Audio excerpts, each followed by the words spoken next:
Tonight the air smells faintly of smoke and cider, and the streets hum with the quiet rhythm of a century turning over in its sleep. It is the year 1920. The war has ended. The old world trembles beneath the weight of its own memories, and across towns small and large, the people have begun to celebrate Halloween in a way that is neither old nor new. The lanterns still glow, though some burn with candle flame, and others flicker with the strange blue buzz of electricity. Shadows still gather in corners, though they fall now against walls of painted plaster and not stone.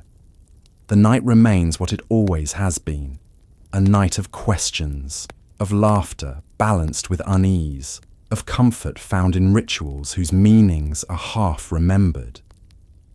Before we begin, take a moment to rest. Settle yourself, wherever you are, and let the world beyond your walls grow still.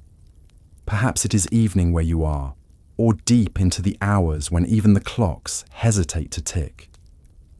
Maybe you are far from the place you call home, but tonight, the night itself welcomes you.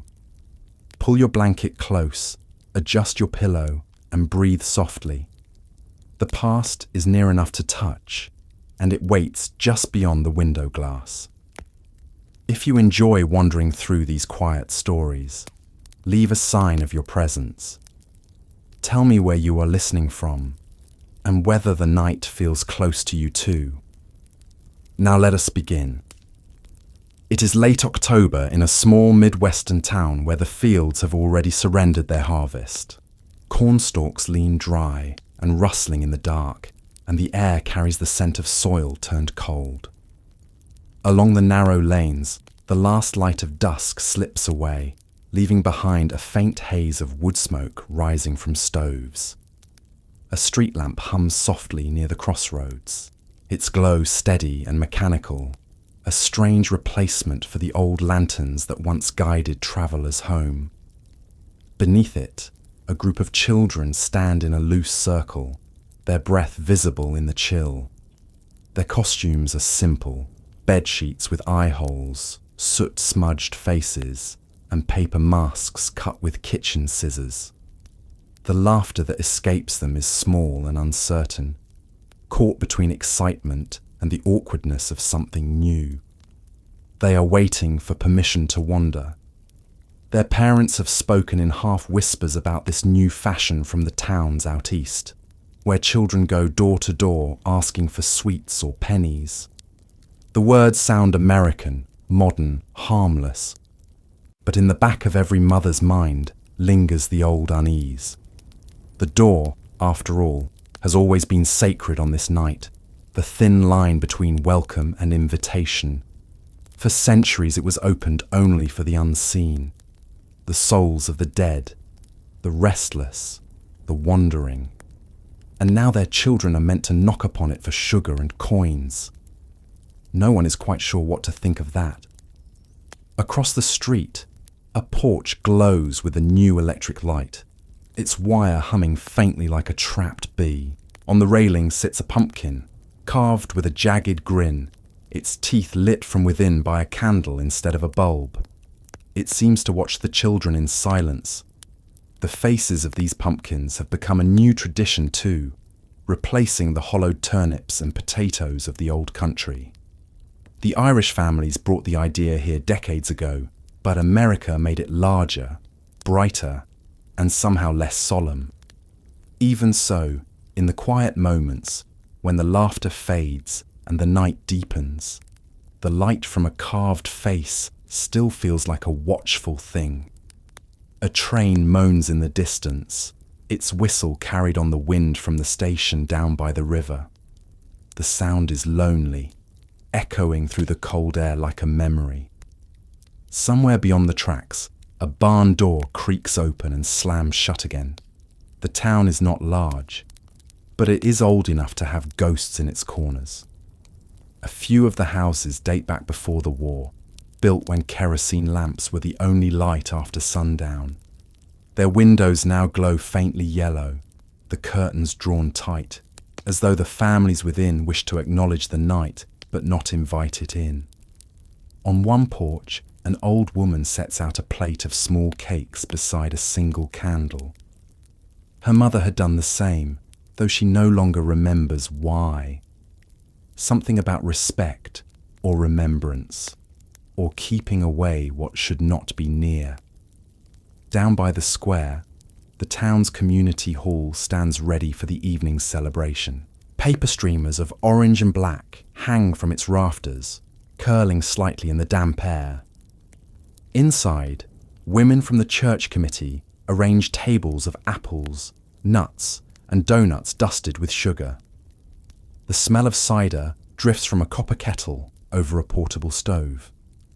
The event is called a ghost party, though no one expects any actual ghosts. It is a new idea, part of the modern movement to make Halloween respectable, organised, social, less about superstition and more about community.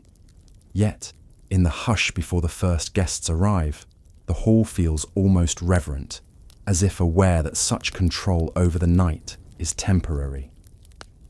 A man in a pressed wool suit stands near the door, lighting a cigarette and watching the dusk settle.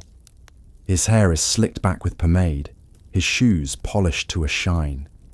He remembers the Halloween of his boyhood, back before the war, when the night had been more chaotic. The boys had overturned wagons, hidden gates, filled chimneys with straw. Mischief had been a kind of offering then, a way to honour the misrule of the night before order returned with morning. Now, he thinks, the world has seen enough real mischief to last a lifetime. People crave order, laughter, something clean. He exhales smoke into the fading light, the ember of his cigarette glowing briefly before the wind snuffs it out. A gramophone crackles inside the hall, the needle catching as a record begins to spin. A soft jazz tune drifts through the open door, something light with a rhythm that invites movement. The sound seems almost fragile against the vastness of the night. As the first guests arrive, their footsteps echo on the wooden porch. Women in modest dresses and men in suspenders and caps greet one another with warm, practiced smiles. The war has left a quiet ache behind, and everyone is eager to fill the silence with laughter again. Beneath their cheer, though, lingers an awareness that something has changed, not just in the world, but in the night itself. At the edge of town, the cemetery sits quiet, the iron gate slightly ajar. The names on the stones are worn, but not forgotten. Some of the graves bear small tokens, wreaths, coins, a bit of candy placed by unseen hands. The air there is colder, and the grass damp beneath the thin crescent moon. A breeze stirs, carrying the faint sound of distant music from the town square. Even here, it reaches the rows of graves, weaving through the stones like a thread connecting the living and the dead. The earth breathes it in and holds it close, as if comforted by the living's small attempts at joy. Back near Main Street, the children have begun their hesitant knocking. A small boy in an oversized cap stands on a porch, clutching a paper sack. He looks at his companions, uncertain of what to say. One of them whispers the new phrase they had heard from older boys, trick or treat. The words sound strange in his mouth, awkward and daring at once. The door opens. A woman in a wool shawl smiles, amused. She drops 2 apples and a penny into the boy's bag, her eyes soft with the memory of her own childhood.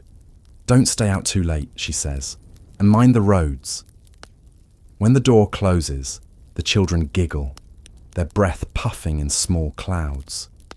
The sound fades quickly, swallowed by the dark. Electric bulbs buzz faintly in the shop windows, their glass glowing with steady light. In one display, a sign advertises Halloween costumes for sale. Witches, ghosts, skeletons, all printed on stiff paper and coloured in cheap ink.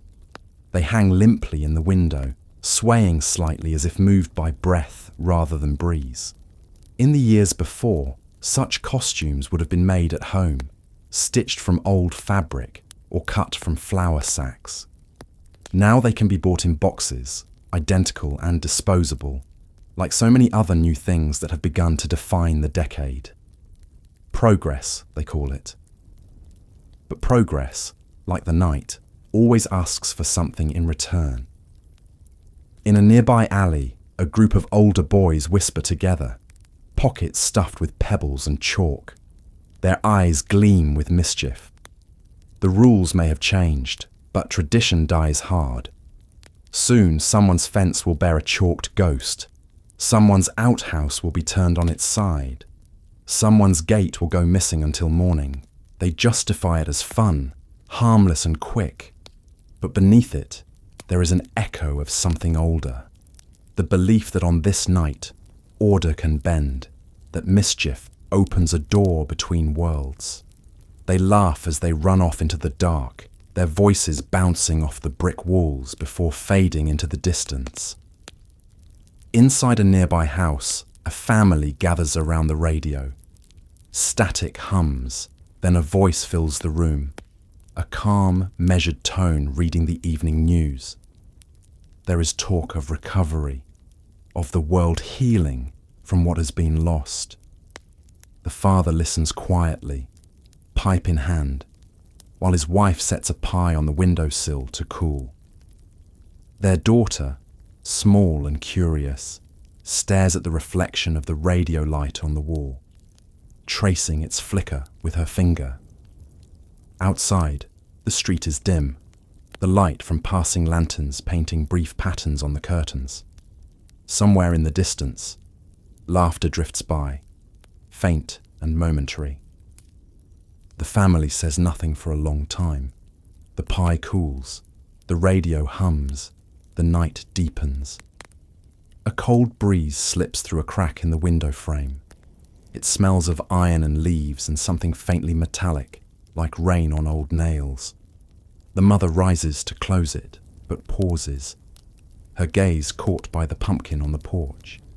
Its grin flickers unevenly, the candle inside guttering against the wind. For a moment it seems to smile wider, its shadows bending with an almost human expressiveness. She shakes her head, closes the latch, and returns to her chair. Outside, the wind continues to move, patient and quiet, touching every lighted window in turn as if checking who still remembers the old ways. At the edge of town, down by the riverbank, a faint mist begins to rise. It curls over the water like smoke, soft and slow. The reflection of the moon trembles on its surface, blurred by ripples. A boy walking home from the hall pauses at the bridge to watch it. His breath clouds before him, his footsteps echo faintly on the planks. Somewhere beneath the bridge, a frog croaks once and then falls silent. The boy adjusts his cap, glancing back toward the glow of town. For a moment, he thinks he sees movement in the mist, a figure maybe, or just a trick of the water. He squints, but the shape is gone. Only the steady pulse of moonlight remains. He exhales, shrugs, and continues home, his footsteps fading into the night. As the hour grows late, the town settles into a calm rhythm. Doors close, lights dim, and the laughter of the ghost party drifts faintly from the hall. Inside, the guests dance, their shadows spinning against the walls, in time with the crackle of the gramophone. A woman in a flapper dress throws her head back and laughs, her beads catching the light. Nearby, a man in a paper ghost mask refills her glass, his movements slightly unsteady. The air smells of cider and smoke, of perfume and burnt sugar. Beneath the chatter and music, there is a subtle undercurrent, something that hums just below hearing, like the echo of a hymn half remembered. The kind of sound that makes one glance toward the windows without knowing why. Outside, the moon climbs higher. The trees along the road rustle softly, their bare branches reaching toward one another like thin, crooked fingers. A dog barks once, then twice, then falls silent. Somewhere in the fields beyond the town, A scarecrow leans in the dark, its shadow stretching long under the pale light. The wind passes through the empty sleeves of its coat, making a faint rustling sound that could almost be a sigh. The night feels heavier now, as if the earth itself holds its breath. Yet within the town, there is warmth. Inside the hall, the houses, the small rooms where families sit together, sharing pie and cider. The flicker of pumpkin light, the hum of electricity, the laughter of children, still echoing faintly from the streets. Halloween has changed, yes, but not entirely. Beneath the new customs, the polished shoes and the electric bulbs, something older still lingers. It waits patiently, smiling through carved faces and paper masks, watching as the living invent new ways to remember the dead. The gramophone needle scratches softly. The dance continues. Outside the window, the wind shifts, carrying with it a faint scent of smoke and apples. The night moves on, unhurried, carrying both past and present in its silent hands. The world breathes, the lanterns glow, and the shadows, as always, lean in to listen. The gramophone's soft crackle still hums faintly behind closed doors as the street outside grows darker. Electric light pools in small circles across the pavement, a fragile boundary between safety and shadow. The air carries the mixed smells of smoke, cider, and gasoline. A motorcar rumbles past, its headlights casting brief, ghostly beams that stretch the figures of pedestrians long across the buildings. The driver, a young man with his hat tipped low, honks once and waves at a group of girls walking arm in arm. Their laughter trails behind them, a brief bright sound swallowed quickly by the autumn wind. The sidewalks glisten slightly from a thin evening mist. Stores have begun closing, but a few still glow behind glass.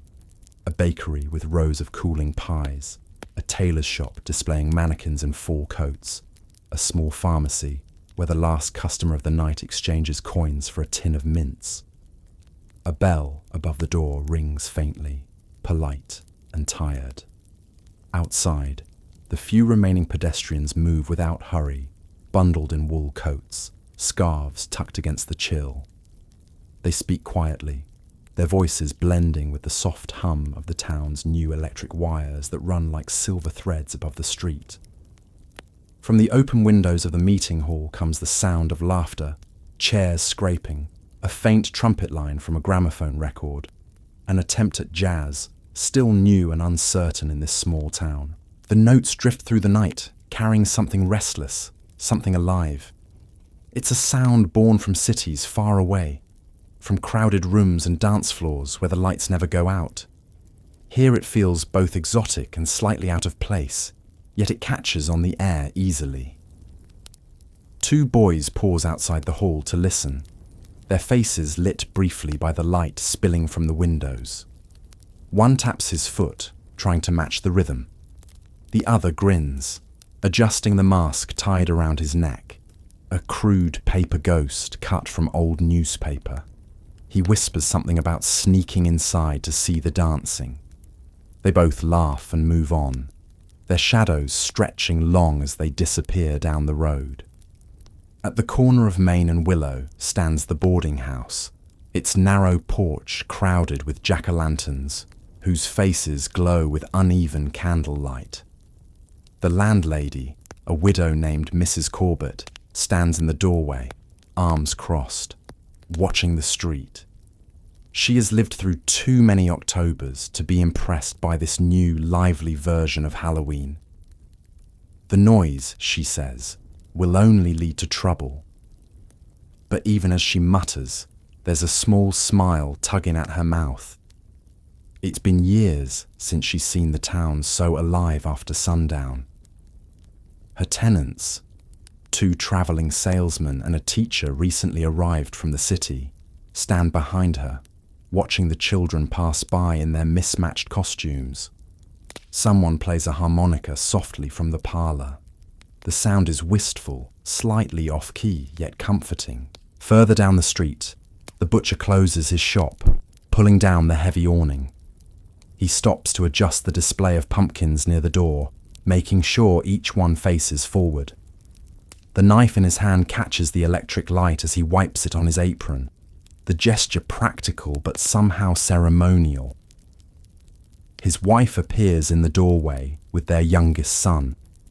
The boy wears a paper mask painted with crude features, a half-smiling face, one eye bigger than the other. The father bends down, straightening the string around his son's head before handing him a small paper bag. "For sweets," he says, and pats him on the shoulder. The boy nods, uncertain whether he should be proud or embarrassed to take part in this new kind of mischief. His mother tells him not to wander past the square. The father watches them go, then returns to the quiet work of locking up. Music carries easily in the cool air. Somewhere behind the hardware store, a group of young men gather around a battery-powered phonograph. They've brought it outside, setting it on a crate, the horn tilted toward the alley. The record skips every few seconds, but no one minds. They dance in the street, their movements loose and rough, boots scuffing against the cobblestones. One of them wears his army uniform, jacket unbuttoned, cap turned backward. Another claps his hands to keep time, laughing too loud. They have whiskey in a bottle wrapped in paper, and though the prohibition laws have been signed, no one is looking too closely tonight. A girl in a red scarf joins them, her shoes tapping fast against the stones, hair loose in the wind.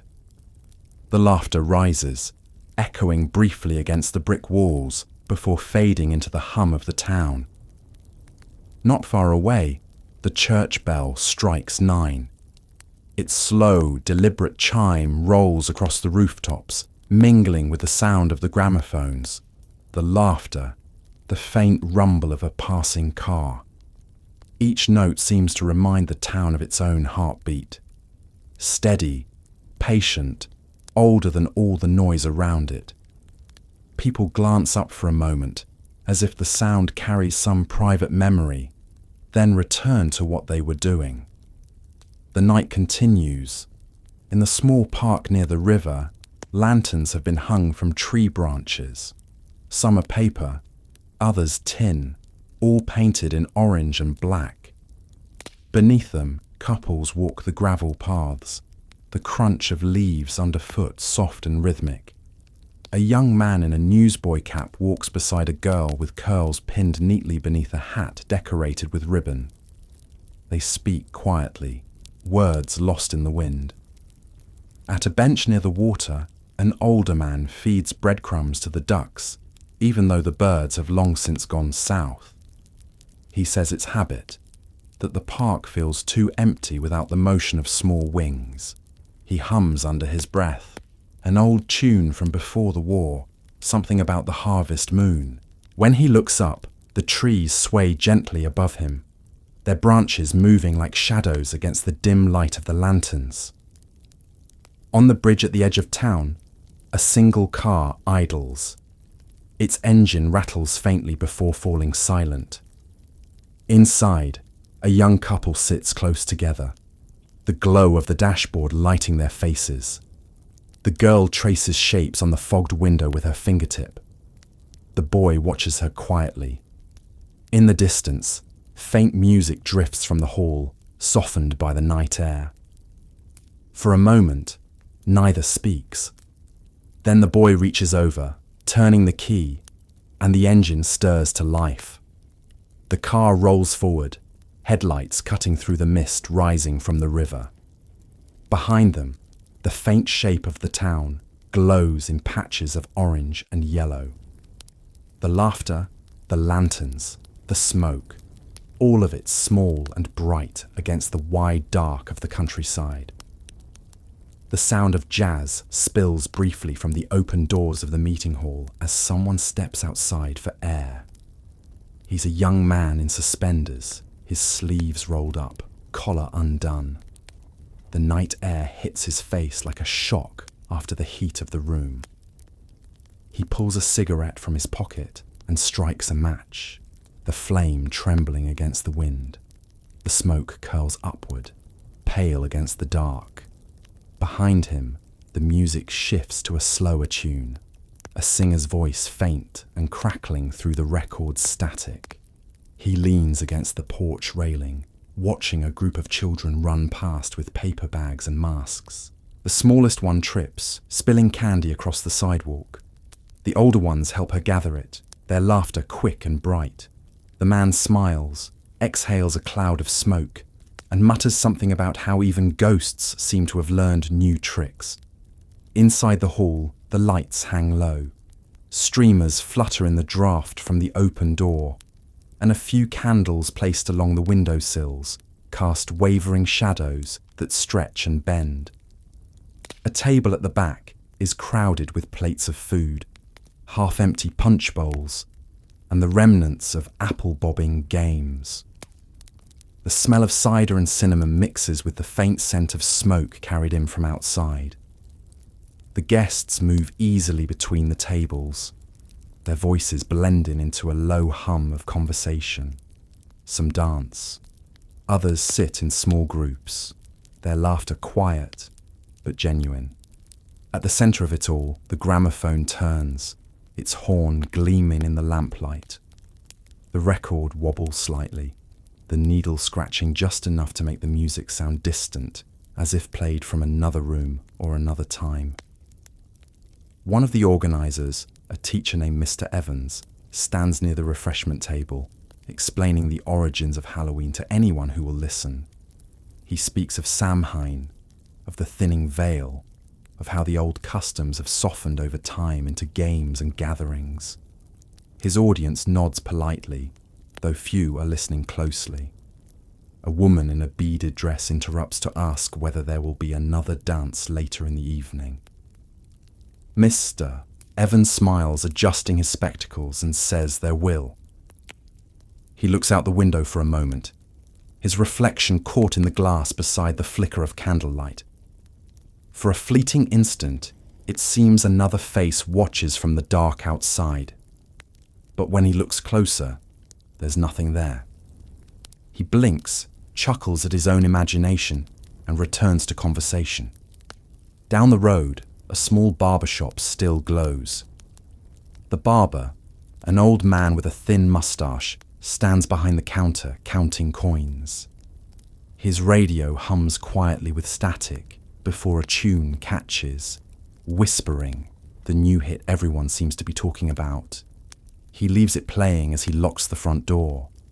For a moment, he stands outside, listening to the song bleed into the night, its melody carried down the street where it mingles with the faint hum of other sounds.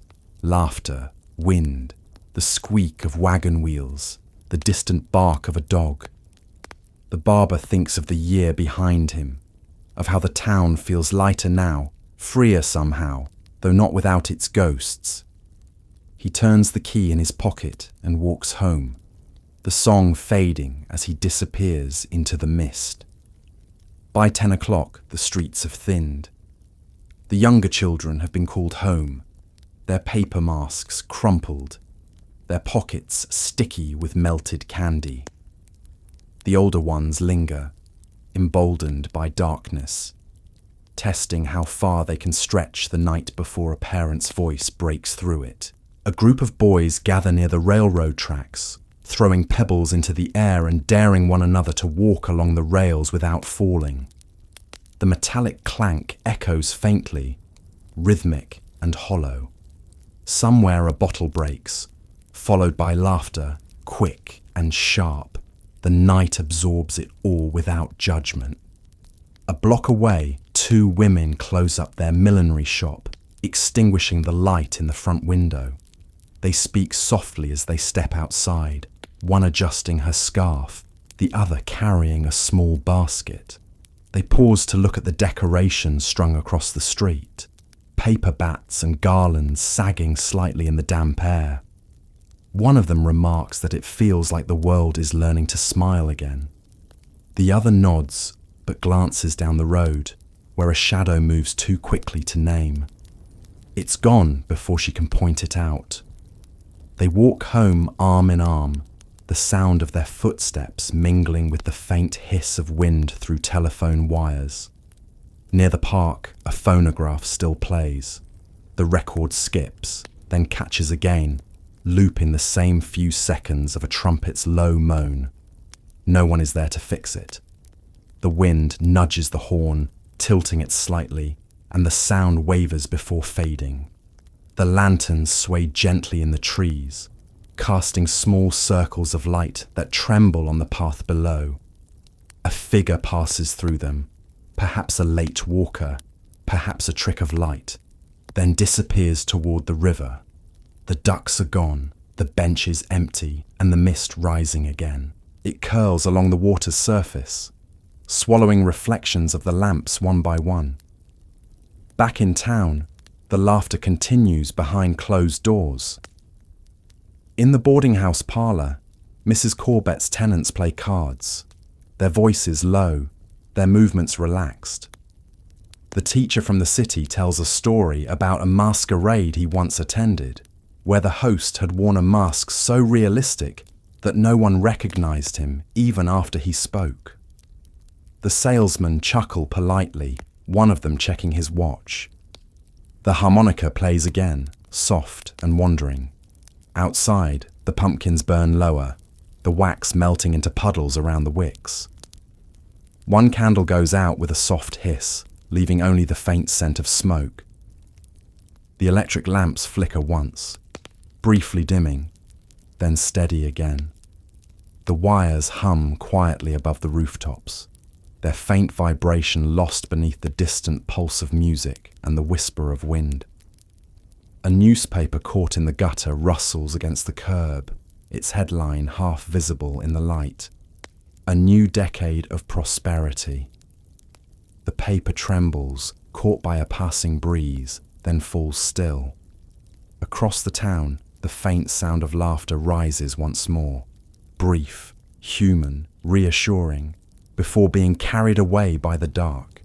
And still the music plays, somewhere in the distance. The tune wavers, slows, catches, and begins again. It fills the spaces between footsteps and silences, between memory and present, between the soft warmth of the lantern light and the cool breath of the autumn air. The night listens. The streets for now remain alive with shadows and jazz. The faint hum of the last gramophone song drifts through the open windows, fading into the crisp October air. Outside, the town continues to stir, though more quietly now. The lamps hum, the wind moves, and the streets, lined with pumpkins and streamers, feel as though they are holding their breath for something yet to come. The laughter that once scattered across corners has softened, replaced by a low rustle of fabric, footsteps, and murmured greetings. Halloween has reached its hour of masks. The first to emerge are the dancers from the hall. The air inside had grown heavy, warm with sweat and cider, so they step into the cool night with flushed faces and loosened collars. Their costumes are a strange collection of borrowed identities. A young woman wears a short fringed dress that catches the lamplight when she moves, beads swaying like tiny mirrors. Her companion, his hair slicked back with too much pomade, wears a paper domino mask, the kind sold that week in the corner store. Another pair appear dressed as ghosts, their white sheets trailing in the dust, laughing as they chase one another toward the park. Their laughter echoes off the brick buildings, bright but momentary. A boy runs past carrying a wooden stick with a paper bat tied to the end. The bat flaps awkwardly in the wind as he waves it, shouting to someone unseen. Behind him, a group of girls walk arm in arm, their skirts brushing the ground. One wears a witch's hat made from black construction paper.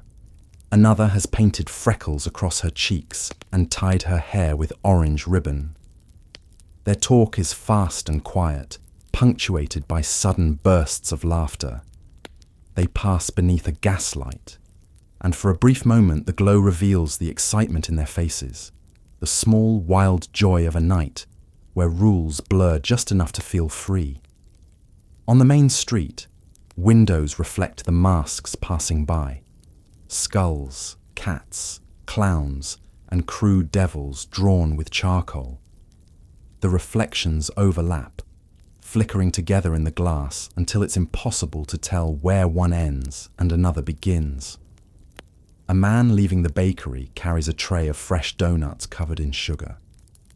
He hands them out to children who gather at the door, the sugar falling like pale dust onto their gloves. He says it's a new custom, a sweet instead of a prank, and the children nod, though they don't entirely understand. The man's wife stands beside him, brushing flour from her apron, smiling in a way that makes the whole gesture feel almost holy. Near the square, the ghost party continues to swell. The hall is warm, crowded, alive with movement. Someone has hung masks along the walls for decoration, but as the evening goes on, guests take them down and put them on, one by one. The effect is strange. Familiar faces vanish, replaced by wide-eyed papier-mâché expressions that smile too brightly, or not at all. Beneath the masks, voices sound different, higher, softer, less certain of themselves. A woman who had earlier spoken plainly now flirts behind a painted grin. A shy man, his features hidden by a cheap jester mask, finds the courage to dance with her. The masks give everyone permission to behave as someone else, at least for a little while. The music changes. The gramophone needle lifts with a small scratch, replaced by another record, something livelier. The trumpet blares, the piano rushes to keep pace, and the floorboards begin to shake beneath the rhythm of feet. The lights dim slightly, as if the building itself exhales. The guests dance harder now, their movements quicker, less polite. Laughter ripples through the crowd, rising over the music. For a moment, the mood teeters between elegance and abandon. Outside the hall, the street remains half lit. A group of boys crouch behind a row of barrels, whispering. They've saved their mischief for this hour. One produces a small paper bag filled with flour. Another has a candle stub and a string of leftover firecrackers from last summer. They wait for a pair of costumed girls to pass, then leap out, tossing the bag at their feet. The powder bursts into a pale cloud, coating the cobblestones and rising into the lamplight. The girls shriek, then laugh as the boys scatter. The mischief is harmless, though it feels thrilling in the moment. A constable standing at the corner pretends not to see, only shaking his head with a tired smile. He's worked this beat long enough to know that Halloween mischief fades faster than any reprimand can chase it. Across from the hall, a family gathers on their porch to watch the costumes go by. The father sits with a pipe, smoke curling around his head. His wife leans on the railing, her shawl drawn tight, while their daughter stands at the gate, clutching a small paper lantern. The lantern's light trembles as she moves it, throwing uneven shapes across her face. A group of masked children approach, singing a short, tuneless rhyme they learned that week in school. It ends with a plea for sweets, and the woman drops handfuls of candy into their bags. The smallest child, face hidden behind a lopsided pumpkin mask, pauses before turning away. "Thank you, Mom," he says softly, his voice muffled. The family watches him walk down the path until he disappears into the shadows. The radio in the corner drugstore plays faintly through the open door, the announcer's voice competing with the hum of passing footsteps. He talks about stock prices, a new automobile model, a boxing match scheduled for next week. None of it feels connected to this night. The clerk, a boy of 17, stands behind the counter with his chin in his hand, half listening, half dreaming. He glances toward the street, where masked figures move like fragments of another world. For a moment he wishes he could leave the shop, join the noise and the laughter, feel part of something. But the register sits heavy with uncounted coins, and the owner's voice from earlier in the day echoes in his memory. No closing early. So he stays. He turns the dial until the radio finds static, then a song. The music drifts softly through the open door, meeting the night halfway. In an upstairs apartment above the tailor's shop, two sisters prepare their costumes. One wears a dress cut from an old curtain, the hem uneven, while the other pins black fabric into the shape of bat wings across her shoulders. Their mother watches from the kitchen doorway, smiling but tired. The girls argue about who will wear the better mask, their voices sharp. But the tension breaks into laughter when the older one smears soot across her nose and declares herself the most frightful creature in Illinois. The mother adjusts the younger girl's collar, pressing a kiss to her forehead. She tells them not to stay out too long. They nod, barely listening, already halfway down the stairs. The mother stands in the doorway after they leave, the sound of their shoes fading down the street, and whispers a small prayer for their safe return. She doesn't know why. It's just habit. Something her mother did, and her grandmother before that. The masquerade deepens as the night grows colder. The air smells sharper now. Smoke, iron, and distant rain. Music carries from every direction, though never clearly enough to locate. The sound seems to come from the walls, from the ground, from the very hum of the street. Even those who had planned only to watch find themselves drawn in. An old man who had sworn never to dance again stands outside the hall, tapping his cane in time with the faint rhythm. A young couple trades masks, laughing at the strangeness of seeing themselves reflected in one another's faces. At the edge of the park, someone begins to tell a ghost story, voice low and measured.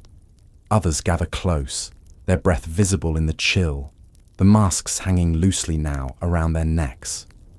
The story is simple: a woman in white, a lost ring, a midnight visitor. But the teller's voice gives it weight. Every so often, someone glances behind them, half expecting movement in the shadows. When the story ends, there's a moment of silence before someone laughs, too loudly to break the spell. The laughter spreads, relieved, and the small crowd disperses. The storyteller stays seated, staring into the dark trees for a moment, before smiling faintly and rising to join the rest. The masquerade has become something else now, less about disguise, more about permission. The people of the town move through their own streets as if they've been given the chance to rehearse new versions of themselves. A shy woman dances without waiting to be asked. A boy who has barely spoken all year stands in the center of a group, performing small tricks with coins and matches. Even those who watch from windows seem different, their faces softer in the flicker of lantern light. Halloween in this new decade feels less about fear and more about forgetting, even if just for a night, the heaviness that lingers after years of war and loss. Down by the railway yard, two men sit on an overturned crate sharing a bottle wrapped in paper. One wears a half mask of cardboard painted silver. The other's is made from an old flour sack. They talk about work, about the price of coal, about a cousin who never came back from France.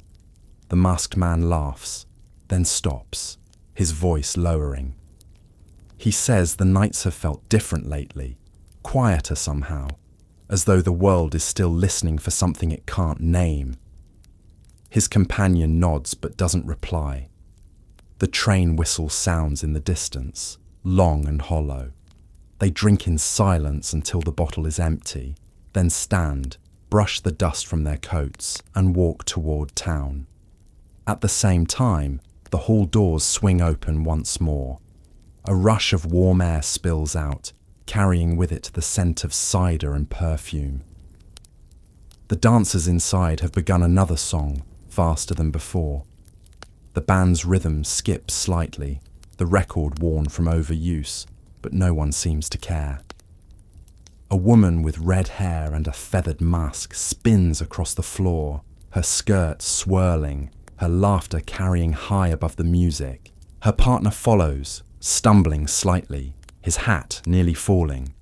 Around them, others join in, their steps uneven, their smiles hidden behind paper faces. The room glows with movement.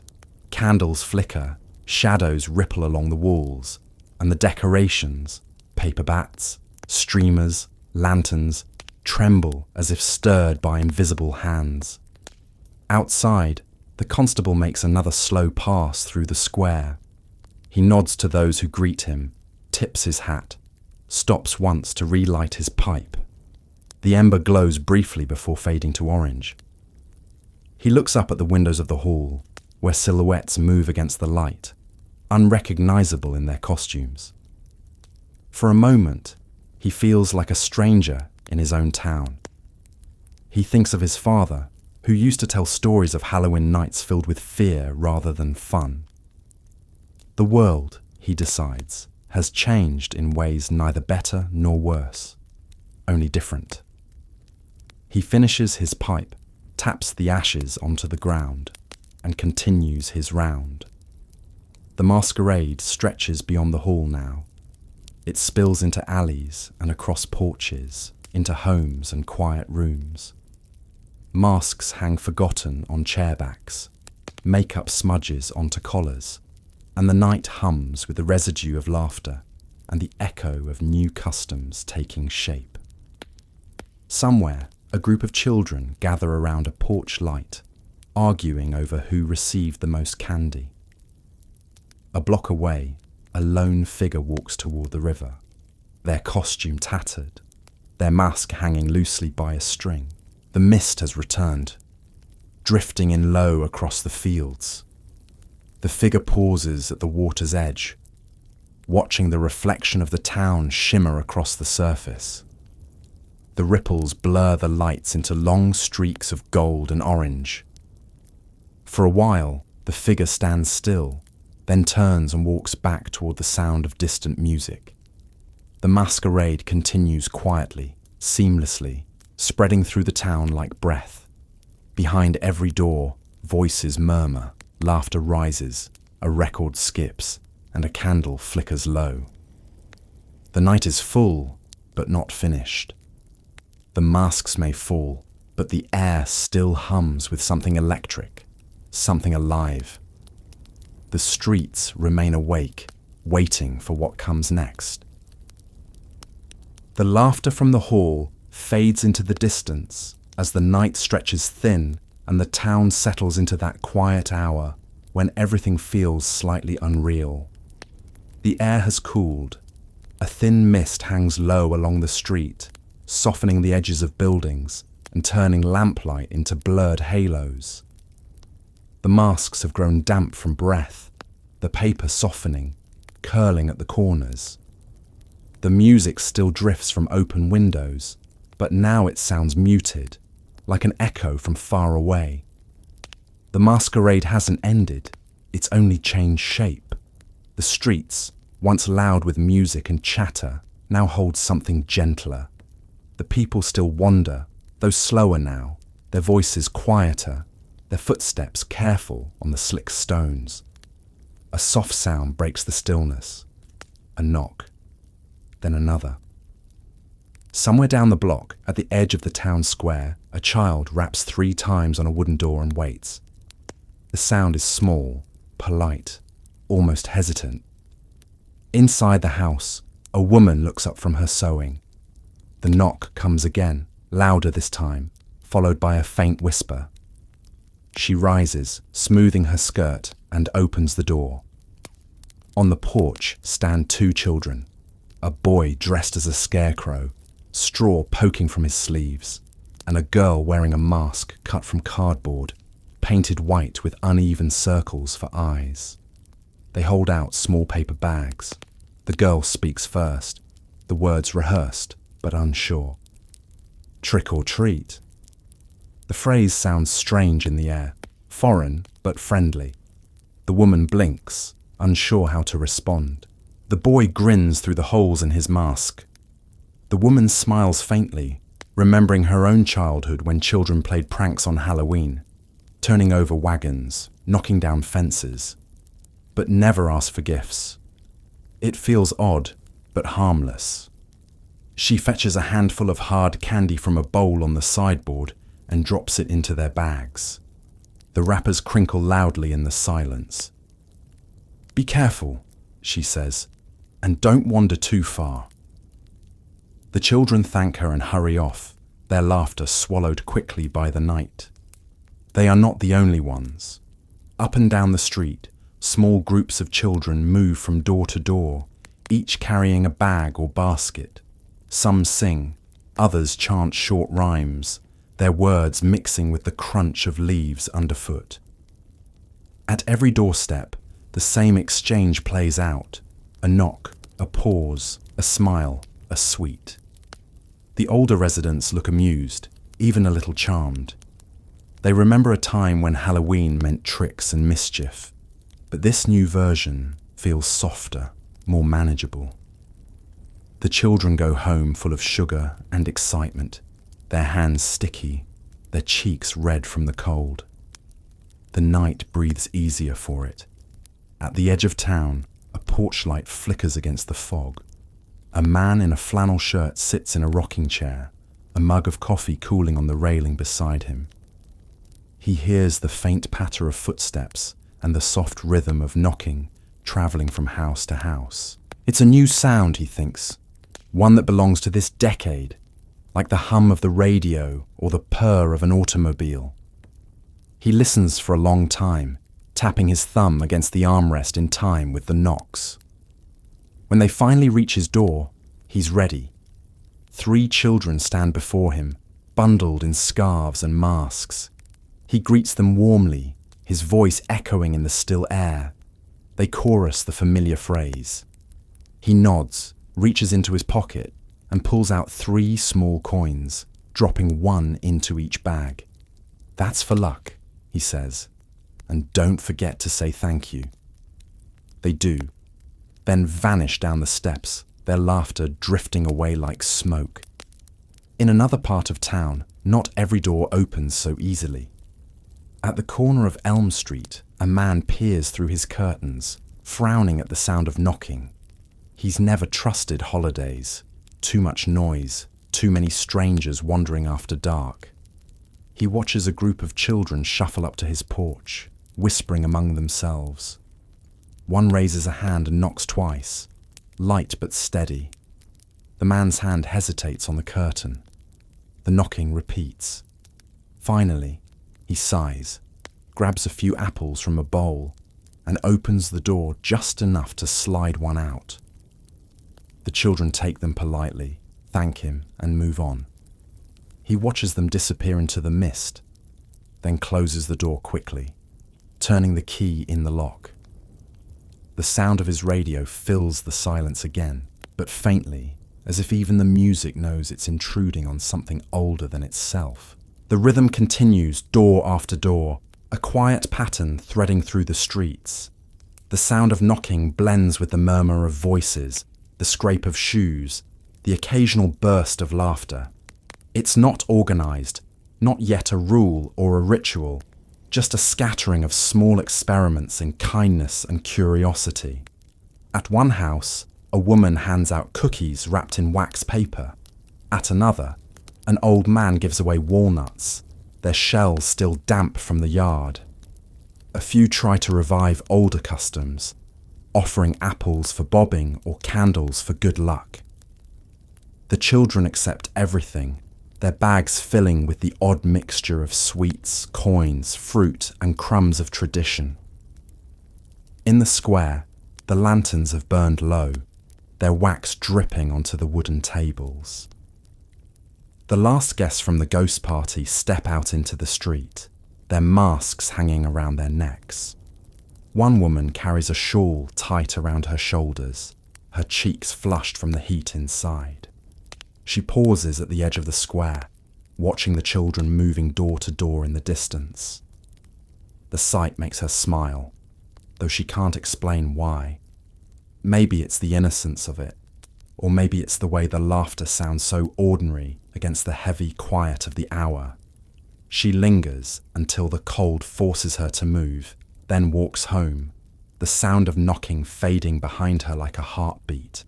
Along the river road, the fog thickens.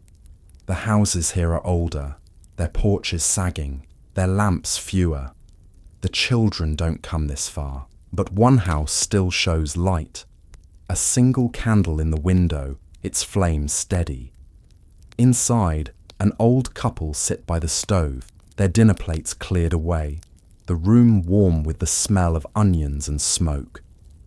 The woman glances toward the window, adjusting the wick of the candle. "For the souls," she says quietly. Her husband nods, though his eyes are half closed. It's something she's done every year since she was a girl, a custom from her mother's village.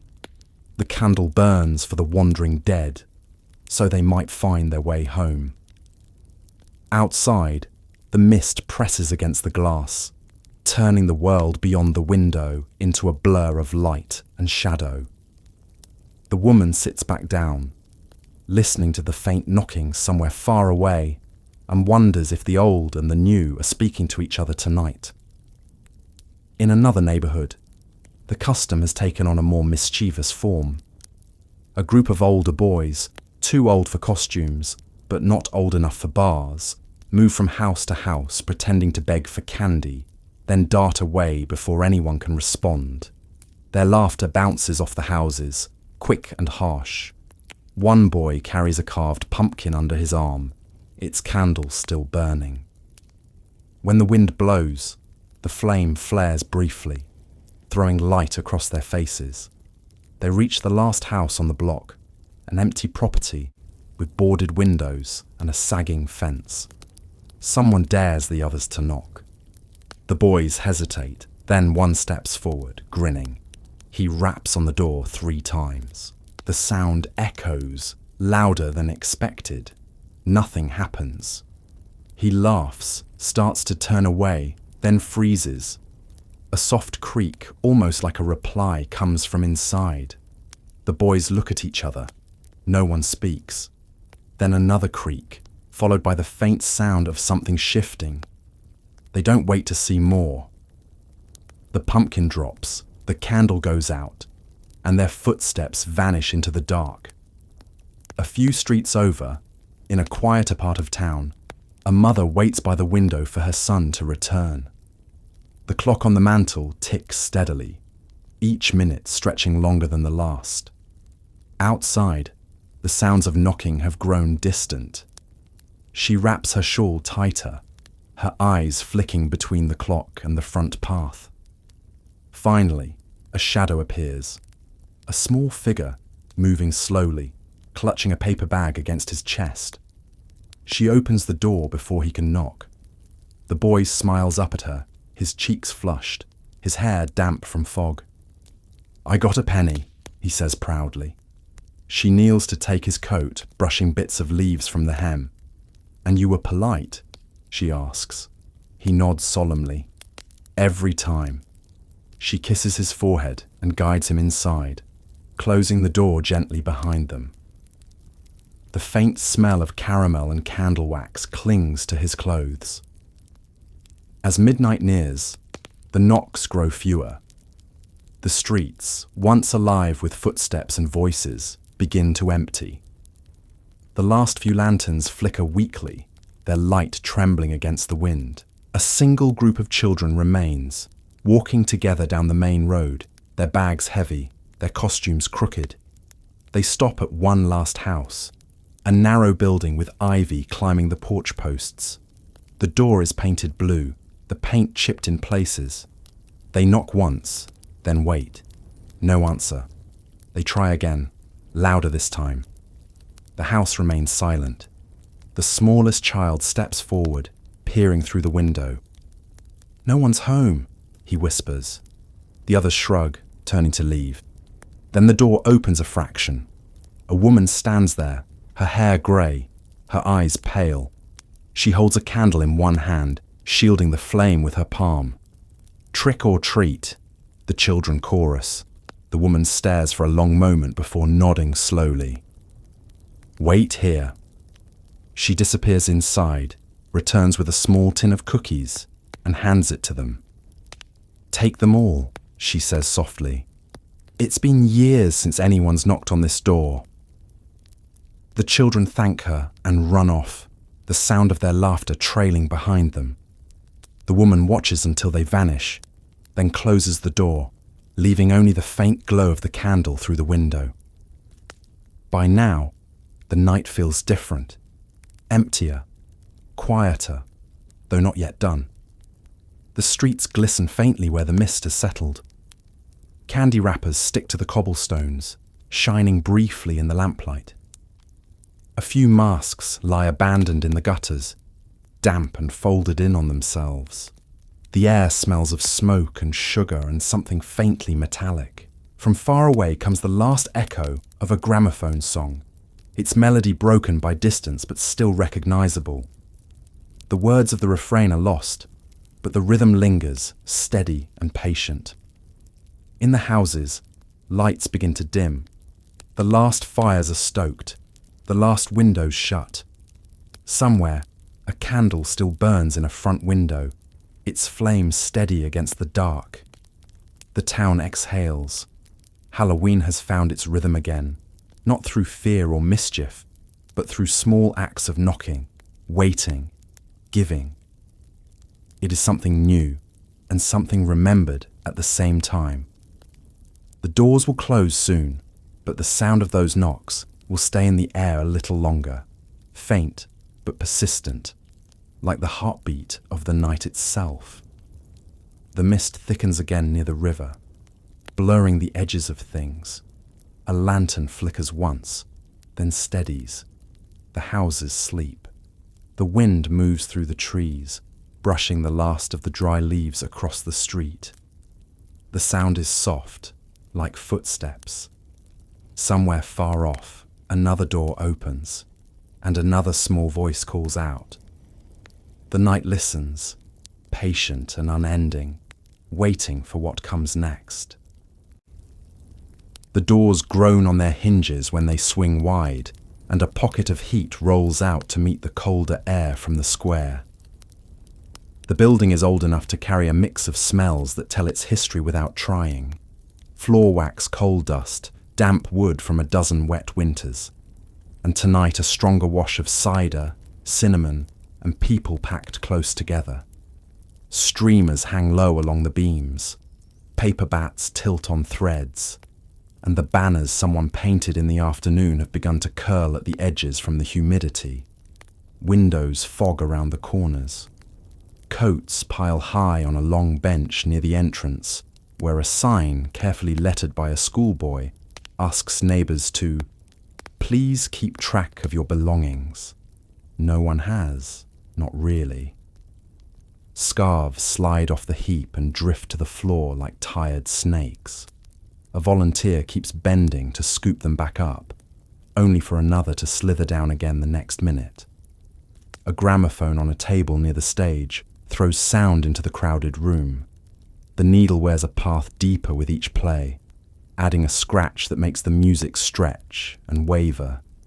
Someone tried a piano earlier, but a middle B sticks, and each time it struck it holds like a whistle no one can silence. The piano is turned into a resting place for punch ladles and spare cups. The gramophone does the work instead. The horn gleams under strings of bulbs that buzz faintly and warm the air a few degrees more than comfort would prefer. A boy winds the spring whenever the song slows, Proud of the responsibility, careful not to overwind, he checks the crank by feel as much as sight, his tongue pressed to the corner of his mouth in concentration. Near the front, the apple tub is crowded. Children kneel on folded burlap to spare their knees from splinters, hands behind their backs, faces dipping into the cold water until they surface with red cheeks and slick hair, clutching at a stem with their teeth, or else wiping water from their eyes and laughing at nothing. A mother stands with a towel she brought from home, dabbing foreheads and collars. The scent of the apples rises strong each time a head plunges and the water slaps the sides of the washtub. A basket of spare apples sits under the table for when the tub looks more like soup than game. They will be cored and sugared later for fritters on a plate close to the door. The heat from the oil mixing with the draft that sneaks in each time somebody new arrives. Across from the tub hangs a rope with donuts tied at chin height for the smaller ones and higher for the older boys who make a competition out of everything. Sugar turns lips pale and dots the floor in a trail that will be sticky by morning. A girl in a cut-down navy coat with brass buttons leans forward and catches a donut after 2 tries. Her friend claps, then immediately steps up and fails 3 times in a row, laughing harder with each miss. A father in shirt sleeves takes a turn to show how it's done and bites the string on accident, nearly swallowing it. The room roars at that, something honest and easy that turns heads at the far end of the hall. Tables line the side walls, each with a purpose penciled on a card. One holds paper fortunes and a fishbowl. Another has a mirror propped in a frame of paper leaves cut from orange construction stock. A volunteer stirs a bowl of water with floating nutshell boats, each carrying a pin flag with a surname written in careful ink. 2 boats drift together and bump. A pair of cousins cheer softly, superstitions softened into games, the old meanings smoothed down into something that can be explained to a child without waking the part of the room that still believes too much. The committee ladies move like a weather system of reliability, crossing and recrossing the same lanes while keeping plates full and corners tidy. One ties a new ribbon around the handle of the donation jar after the first ribbon sags in the steam. Another steadies the ladder while a man in suspenders adjusts a garland that keeps slipping from a nail. He finds a heavier nail in a pocket where he also keeps marbles and a folded list of errands he won't complete this week. The garland holds. Someone below says, "That's better." And already the edge of the paper is starting to curl again. A pair of boys in identical paper cap masks loiter near the stage and watch a card game at a corner table with the interest of people not yet allowed to join. The men playing keep their voices low. There's no money on the wood, not tonight, but the rhythm of shuffle and slap, and the way a player pauses before placing a card belongs to afternoons in barbershops and back rooms. One of the men gestures with 2 fingers for the boys to move along.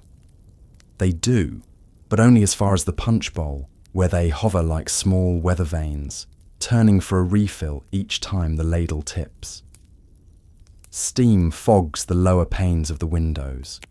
On the other side of the glass, the square is a soft smear of lantern shapes and silhouettes. The door opens now and then to let in a gust of colder air and the smell of wet leaves. Each time it does, faces tilt toward the relief, then away again as the heat closes in. Coats keep finding their way back to shoulders, then off again, sleeves pushed and rolled. A hat drops and kicks under a table. A child climbs beneath to retrieve it and stays there longer than needed, curious about gum stuck to the underside of a bench from some other night, carefully poking it with a twig, happy to be unseen for a minute. Near the cloak heap, a glass bowl with floating candles trembles when someone bumps the table. The little flames bend and right themselves, wax rims melting to thin collars. A woman with a widow's pin straightens the bowl and steadies it with both hands until the water calms. She doesn't talk much. She watches. She knows a third of the faces here by name and half by story. She sees the young couple who arrived holding hands and now stand apart, laughing with different groups. The distance between them small, but new. She sees a teacher from the city check his reflection in the dark part of a window, and then glance away quickly when he catches himself doing it. She sees a boy who came alone try twice to join the ring at the donut rope, and step back each time, pretending he was only passing by. She goes to the refreshment table and returns with 2 cups of cider, hands one to the boy without comment, stands beside him until the rope is free, then walks off before he has to find words. Later, she will pin a mask on a child whose string has broken and tell a story about a year when the water in the apple tub held ice on top, and still they bobbed. The floorboards register everything. The skip step of dancers not ready to give up the music, the slow drift of chairs, the heavy tread of a farmer who misjudges how much the boards will flex and adjusts his pace after the first groan. The hall keeps the memory of other nights in the small shifts of sound, wedding toasts buried in a seam under the stage, a quarrel from last spring kept in a knot near the back exit, a Christmas chorus under the scuff marks near the coat bench. When a little girl runs from the apple tub to her father with arms up, water dripping from her sleeves, the boards ring hollow then bright, like someone tapping them with a coin. He lifts her by her armpits without thinking and sets her down on a spare chair near the stove. The stove boss, a squat iron thing with a belly full of coal, gives off steady heat that dries one sleeve and turns the other to steam. The caretaker of the building has made himself scarce but not absent. He appears where needed. A dab of graphite for a squeaky hinge, a thumb on a nail head that sits up too proud, a rag around the stove handle so the little ones won't burn themselves. He wears a vest that holds tools like a habits list. Earlier, he warned a boy off the backstage area with a look rather than words. The boy took the look seriously. The backstage smells like rope and old paint and mice, and the caretaker knows which boards their catch heels. He has a folded plan in his pocket that shows the hall as lines and measurements. He doesn't use it. He knows the space by the way it sounds when it's full, the pressure of air at the hinges, the draft under the east door when the wind shifts, the note the lights sing when more bulbs are lit than the wires like. Tonight the note is one he accepts. It will hold. The veterans gather near a pillar where the load runs true to the floor. They wear coats that never quite fit the same after the first winter back. One's cap sits too far back on his head as if he's still listening for orders that come from behind. They talk weather first, then crops, then jobs. The one who rarely speaks tells a story about a railway layover where a porter did a card trick with $50 and the coin came out of a hat 3 seats away. He demonstrates badly with a nickel and a paper cup to the amusement of the group. Another taps ash from a cigarette into a saucer, and then, noticing the sign tacked above the pillar about smoking, rubs it out with a thumb and shrugs at the rule he missed. A woman passing with a tray of cups gives him a stern look, softened at the corners. He says, "Yes, ma'am," and finds a proper ash can. A corner has been made for smaller children, a rug spread with blocks, and a set of tin soldiers missing 3 from the middle of the line. A nurse from the clinic sits cross-legged there in a dress that doesn't forgive the floor. She tells a boy he can be the general if he promises not to put the soldiers in his mouth. He considers, solemn as a judge, and agrees, then immediately reassigns every piece so that the cannons defend the donut rope. The nurse accepts the tactical genius with a nod and sets to helping a toddler stack wooden pieces into a tower that leans and finally collapses with a clatter soft enough not to startle anyone. The toddler looks at the wreckage, blinks twice, and begins to build again. By the refreshment line, a small debate develops about whether the committee should have bought more coffee. The urn coughs and sputters, and then gives one resigned sigh, and that settles it. Cider it is. A city cousin visiting for the week says there's a place in his neighborhood with coffee all night and pastries until dawn. The locals look politely interested without believing the need for such hours. Dawn belongs to barns and bread ovens here, not pastry cases kept awake for the company of people who don't sleep. The decorations the school children made in the afternoon keep revealing new flaws that need hands to mend them. Glue lifting, string slipping from a thumbtack that worked fine when the room was cold, a crease opening at the corner of a pumpkin's grin. Repairs become a kind of game. Paper smells like paste and chalk, and the chalk gets on everything. Fingers, collars, the edge of a punch cup that was set down too close. A boy writes his initials on the underside of a table, where only the eventual janitor will see. A secret handshake to the future. A door at the back leads to a small corridor with a chipped sink and a shelf of supplies. The corridor is not meant for guests, but tonight everything blurs.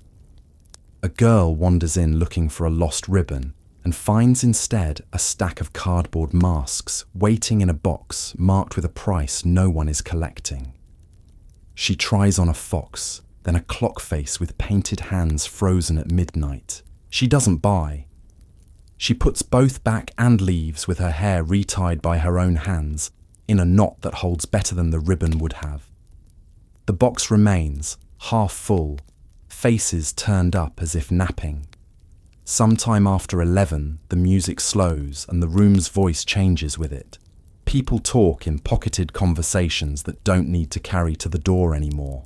A baby that had slept through the horn's loudest blares wakes to the softer tune and complains once before settling against a shoulder again.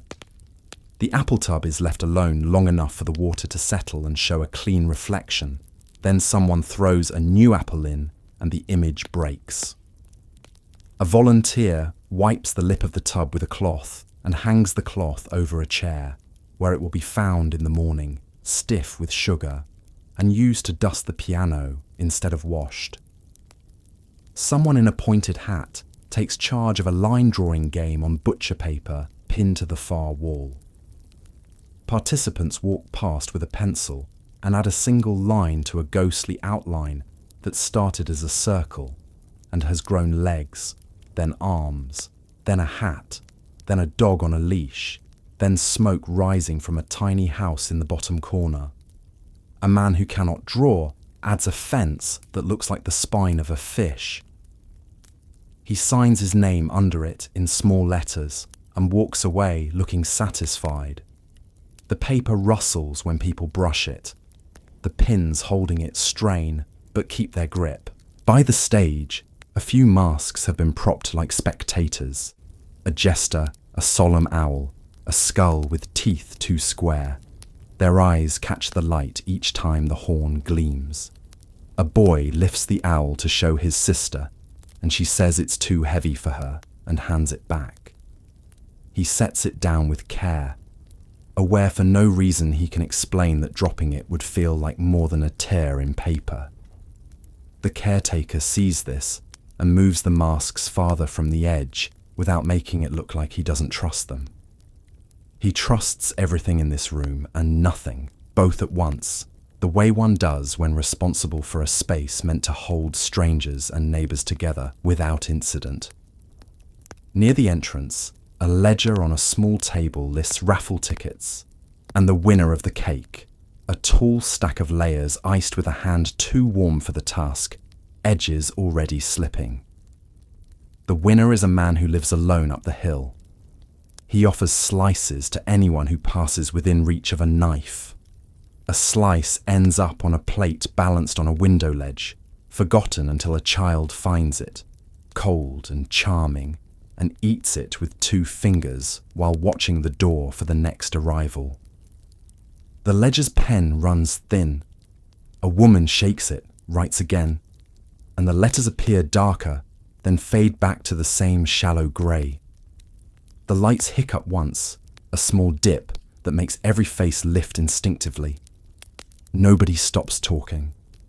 A veteran says, "There's a storm coming," because it's the thing to say after flicker. A farmer shakes his head and says, "No, just a line down the road," because that's the other thing to say.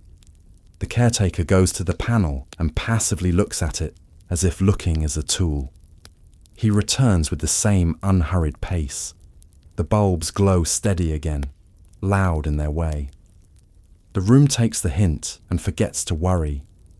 At the back, a door that almost never opens swings on a tired hinge and announces the arrival of the town's oldest card table.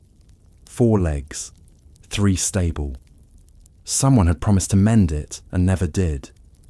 2 boys carry it like a coffin and set it near the wall under the portrait of a mayor from 3 elections back. A cloth covers the worst scars, and on top goes a deck of soft cards and a saucer of coins that no one will claim later because they were just markers. A woman's laugh from the other side of the room carries lightly over the table and then is gone in the thrum of talk. The radio someone brought as an experiment sits on a chair near an outlet the caretaker allowed under supervision. It crackles, picks up a voice from 2 towns away, loses it, catches a song, lets it go. People gather around to hear phrases in pieces. Weather, market, carnival, a burst of static like hail on tin, and then silence before the horn reasserts the room to itself. The radio looks like furniture pretending to be a person at a party, patient and a bit lonely. At a small table in the corner, situated as if in a quiet bay off a busy harbour, a deck of cards spreads into a fan under hands that move without waste. The cards are not for poker here. A woman with silver at her temples and a calm mouth shuffles until the sound of cardboard on cardboard becomes part of the steady weave of the room. People step over to watch, then sit without quite meaning to, drawn the way one is drawn to a window when the weather shifts. She doesn't promise anything dramatic. She doesn't lower her voice for effect. Her chair legs scrape like anyone else's when she shifts. On the table beside the cards sits a dish of nuts, a candle stub in a glass with wax hardened halfway down, and a hand mirror turned face down on a handkerchief. The first person to sit is a girl with wet hair at the ends from the apple tub. The woman dries the girl's hands with the corner of the handkerchief before letting her touch the deck. The girl laughs at the formality and then takes it seriously because the woman does. 3 cards go down, then another 2. The woman asks simple things: what the girl hopes for this winter, whether she still wakes early without an alarm since school began again, whether she has a friend she trusts with a secret. The cards are only shapes and pictures, but the questions pull threads that make sense. The girl nods too quickly, then more slowly, as she hears herself answer. When she gets up, she looks lighter, as if setting the answers on the table let her carry them differently. A farmer sits next, hat turning in his hands the way a good hat turns when it's embarrassed to be indoors. The woman speaks to him about practical matters she cannot know from the cards alone. The look of the sky before the first hard morning. The cost of coal in January if a train is late.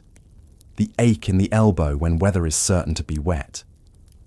He smiles at the accuracy, because it is simple observation disguised as magic, and the disguise is what he needed more than prediction. He leaves a coin under the saucer as he rises because he must do something with his gratitude. While this quiet work gathers its own small gravity, the rest of the hall continues without noticing that a centre has formed. The donut rope is cut down and retied for smaller throats. The apple tub has a fresh pour. Someone replaces a burned down stump of a candle with a taller one and saves the stub for the end of the night when pockets become little museums of salvage. A couple practice a dance step off to the side and fail in the same place each time, with the same laughter each time. A boy stands on a chair to see over the crowd, gets told to get down, gets down, finds another chair. By the kitchen doorway, volunteers build sandwiches the way they learned from church suppers.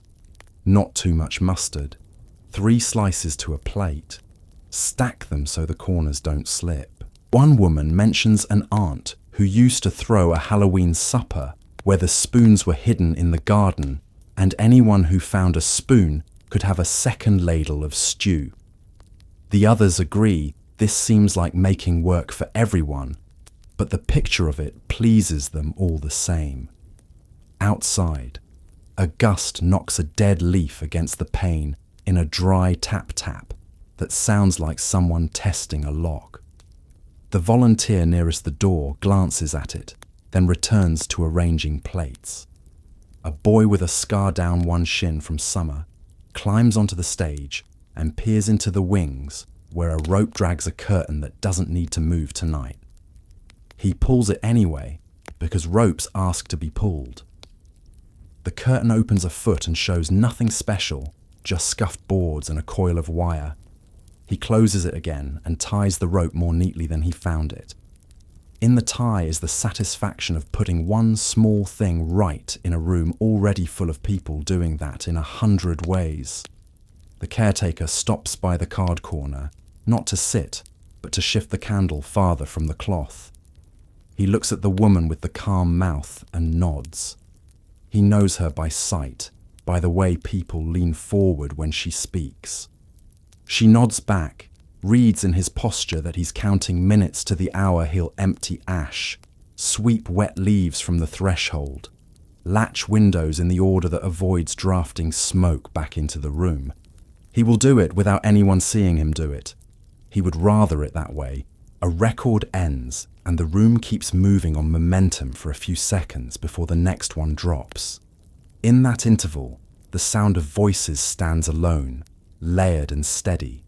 If someone had been listening for a sign of whether the night had gone too far into mischief, they would have heard only neighbours being their plain selves within a frame that forgives small shifts. The next song picks up a hair too fast, and everyone is glad of it. By the time a second line forms at the quiet corner, the mirror is turned face up. It reflects nothing dramatic, only faces seen from a new angle, lit by a candle flame that makes noses look longer and eyes look tired if you've been laughing for an hour. The woman asks a woman with flour still on her sleeve from the bakery to look and tell what she sees. Myself, she says, practical, but a little older. They both smile at the honesty and move the mirror aside for the next person who needs a new angle more than a fortune.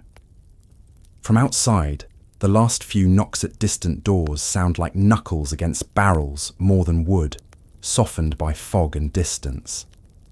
Inside, another kind of knocking begins. Quiet taps of cards on table, the clink of a saucer moved to make room for an elbow, the polite rap of someone asking if a chair is free. The hour changes without a remark. A boy checks the clock and is surprised by it, then pretends he already knew. The apple tub gleams with a fresh top of water. The donut rope is finally retired for the night and tied up high where its sugar won't draw a stream of ants tomorrow. The committee ladies step back and take a measure of the room with quick approving looks that say the evening is holding. The veterans loosen collars another button and breathe easier. The band of volunteers who aren't a band at all but can clap on 2 and 4 try a simple tune with kazoos and find it funnier than anyone watching would think it is. The corner with cards gathers a few more chairs. People pull them close in the way that says they intend to listen without pretending otherwise. The woman with the calm mouth lifts the deck and squares it with a soft push, then looks up to invite the next pair of hands. The air around that table feels a fraction cooler, as if the window above it were less fogged than the others. The caretaker notices and then tells himself he imagined it. He adjusts the wick on a lamp, and the wick complies. Someone says there ought to be a bowl for names for next time, and someone else finds one and writes slips and sets a stub pencil beside it. A girl writes her first name and then stops, unsure whether to add the last. She does, slowly, each letter made like she was being watched in a classroom. She drops the slip and watches it turn among the others and settle. A boy picks up the pencil and writes nothing. Just likes the feel of the wood and the little bite of lead against paper, then sets it down and walks away. At the far end of the hall, near the portrait of the mayor, the air goes cooler for no reason anyone points out. The candle at the mask table gutters once and steadies. A woman smoothing the edge of a streamer pauses, presses her palm to the back of her neck, and then smiles at herself for noticing nothing. The gramophone leans into a softer side of a record, and the horn's shadow turns on the wall with the record's spin, slow and patient. The room arranges itself the way rooms do before a smaller, quieter event begins in the middle of a larger one. Chairs angle toward the corner without seeming to move. The line at the cider shifts 3 feet to leave a clearer path from door to table to chairs. A volunteer refills the nut dish and wipes the rim of the mirror clean of fingerprints that would only have been distracting. The woman at the table lifts the deck again, lets the cards fall into her palm, and looks toward the person waiting nearest, not to make a show of it, but because it's time. The talk around them softens by a measure that might be the music or might be attention. No one declares anything. People simply turn a little, as if hearing rain begin. A small change in the air that can be named plainly once someone speaks it aloud. The quiet work of asking and answering settles into place, and with it, the night moves forward toward the next thing waiting to be named. The cards move again, a soft sound like dry leaves brushing together, and the room folds around it without realizing. The gramophone plays on, quieter now, its needle tracing through the worn grooves of a slower song. The chatter drifts further toward the edges of the hall, leaving the middle suspended in something almost still. The woman at the small table takes her time with each movement. She doesn't make a show of it, doesn't perform. She only works carefully, like someone untangling a thread. When she shuffles, the cards turn through her fingers one after another, the backs scuffed from years of handling, the gold pattern faint but visible in the candlelight. The people who sit with her come one at a time. There is no line, just a quiet understanding that when one rises, someone else will take the empty chair. She never calls them over. They arrive as if by accident, finding their way through the crowd with a plate in one hand or a cup in the other, pretending they were only passing until the seat pulls them in. The woman meets each gaze with the same calm patience, her mouth curved just enough to soften whatever nervousness they've brought with them. The first is a man who works at the feed store. He's younger than he looks, but the habit of heavy lifting has carved early lines at the corners of his eyes. He sits carefully, leaning forward with his elbows on his knees. He laughs once, embarrassed, and says he doesn't believe in this sort of thing, but that his sister told him he should try. The woman nods as if he hadn't said it at all, as though belief were beside the point. She lays 3 cards down in front of him. The first shows a hand holding a coin, the second a man looking over his shoulder, the third a wheel surrounded by faint symbols too worn to read.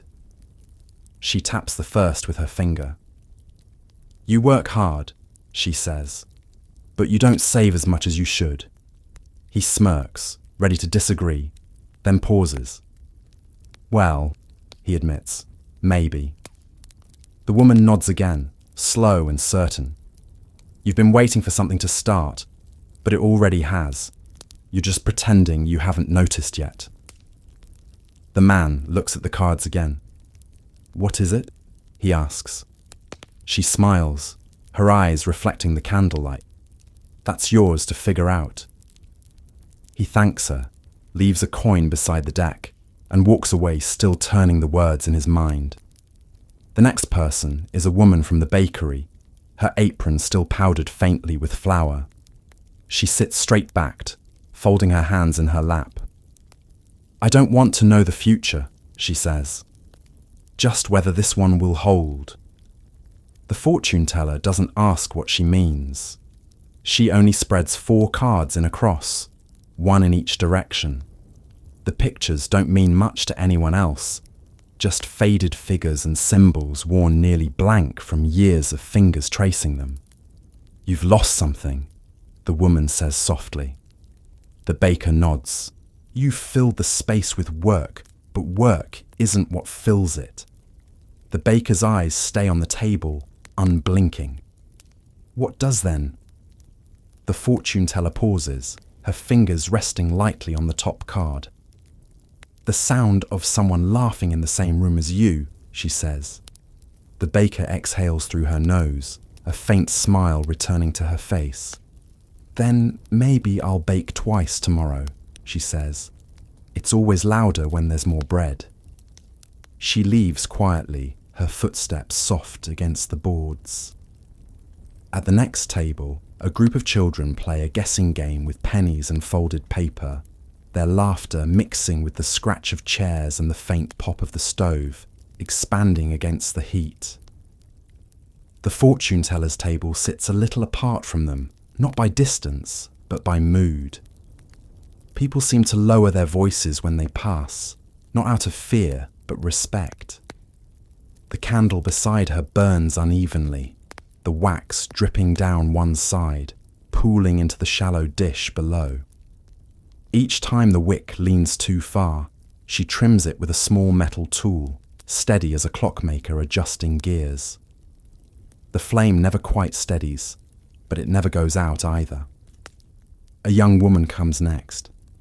Her coat is unbuttoned, her gloves still on. She looks like she came in from the cold only moments ago. She doesn't sit right away, just hovers at the edge of the table until the fortune teller looks up. Go on, she says gently. The young woman sits, her hands twisting in her lap. It's silly, she begins, but I've been thinking I might leave this town. My brother says there's work in Chicago. I don't know if I should.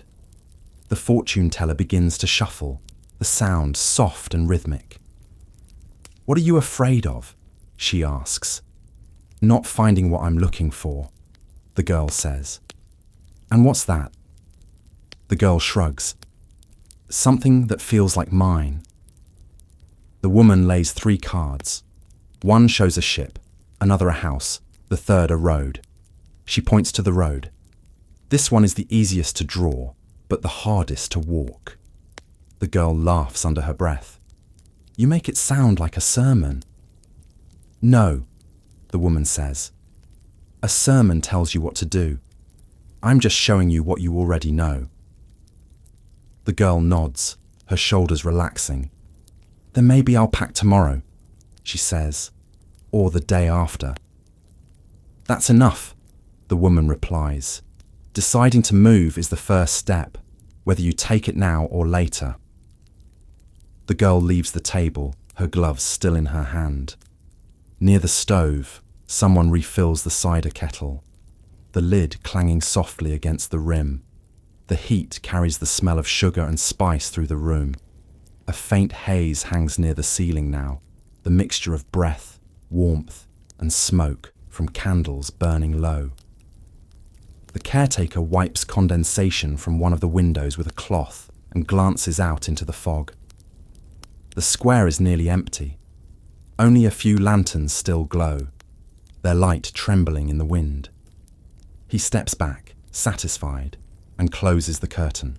Back at the table, another chair scrapes against the floor. This time, it's one of the veterans from the corner. He sits with the stiff posture of someone used to following orders, his hands clasped tight enough to show the knuckles. He doesn't speak for a long time. The woman doesn't hurry him. When he finally does, his voice is quiet. "You tell fortunes," he says. "Tell me if mine's already been spent." She doesn't answer right away. She draws one card, then another, then a third. The first shows a tower. The second, a sun. The third, a figure sitting alone. She studies them for a while before speaking. "You think your story ended once," she says, "but it didn't. You just came home before the last page." He watches her fingers trace the edge of the cards. "Sometimes," he says slowly, "it feels like I left part of myself behind." She nods once. "Most people do, but that doesn't mean what's left can't grow around it."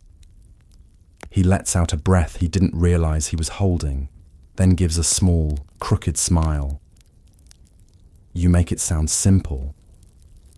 "It isn't," she says, "but it helps to think so." When he stands, he hesitates, then reaches into his pocket and takes out a small metal button, tarnished, the fabric still clinging to its edge. He places it beside the cards. "For luck," he says. She doesn't stop him. The next few readings pass quietly. A girl asks about love.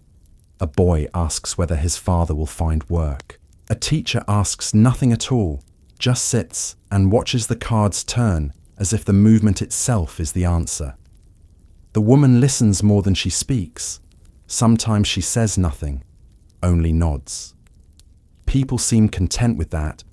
It's not really the cards they come for. It's the permission to speak, to be heard without interruption, to let their thoughts unspool in the safety of someone else's silence.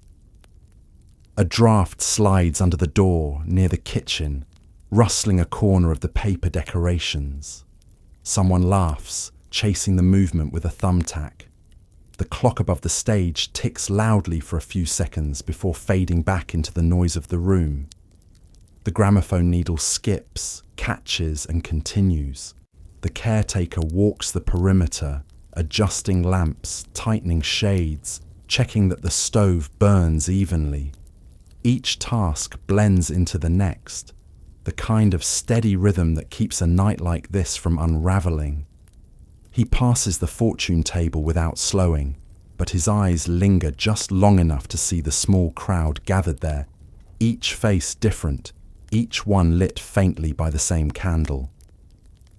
One of the last to sit is a child, maybe 9 or 10, her costume long discarded, her hair sticking to her forehead from the heat. She carries a small piece of paper folded 4 times over. When she sits, she opens it carefully and places it on the table. It's a drawing, a crooked house, a stick figure, and what might be a cat or a cloud beside it. "My mother said you can tell things," she says seriously. The fortune teller smiles. "Sometimes." "Can you tell if my father's coming home?" The woman's hand stills on the deck. She doesn't reach for it. "Where is he?" she asks softly. The girl shrugs.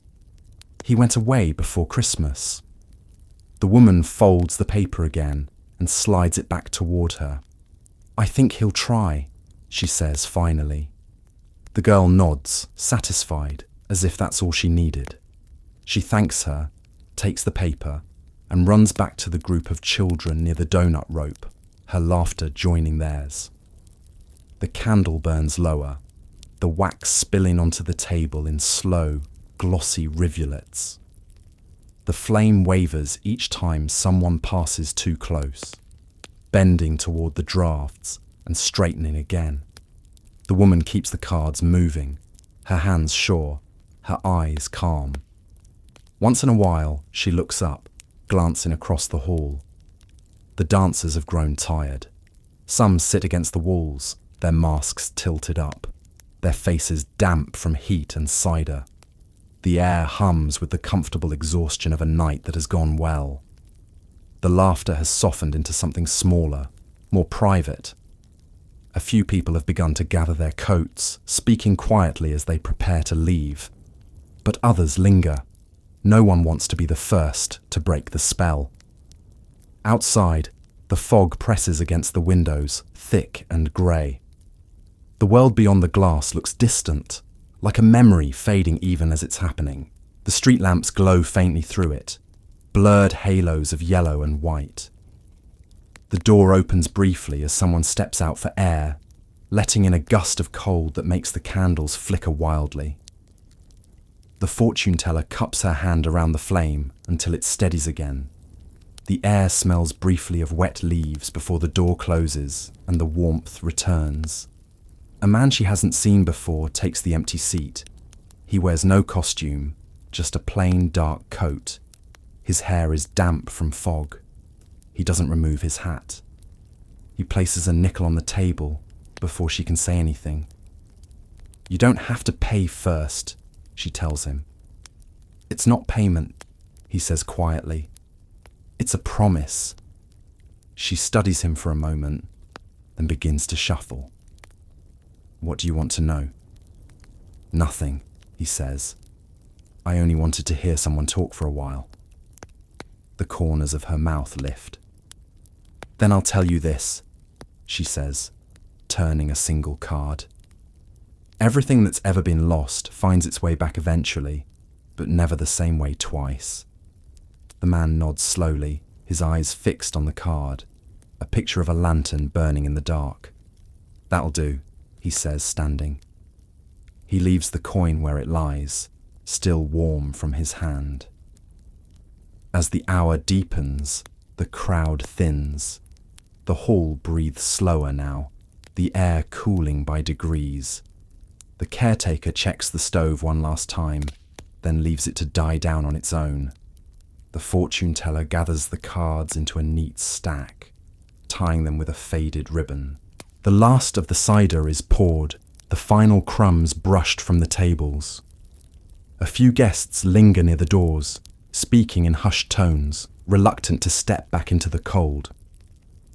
The woman sits quietly for a while, her hands folded over the deck, watching the candle burn down to a stub. Across the hall, someone hums a tune without realizing. A slow, familiar melody, almost a lullaby. The sound carries softly through the space, brushing against the walls and settling into the air. The fortune teller listens, her gaze distant, her face unreadable. She reaches out and straightens the small mirror on the table, the one turned face up earlier. For a brief moment, her reflection flickers in it, joined by another shape just behind her shoulder. Nothing distinct, only the suggestion of movement. She blinks, looks again, and the glass shows only the room, quiet and still. She exhales through her nose, steady and calm, then lowers the mirror back onto the handkerchief. The candle flickers once more, struggling for air. She pinches the wick between her fingers, snuffing the flame without sound. Smoke curls upward in a thin line, twisting toward the ceiling, before fading into the dimness. Around her, the hall murmurs softly with the sound of chairs being moved, coats lifted from the pile, the faint scuff of shoes against the boards.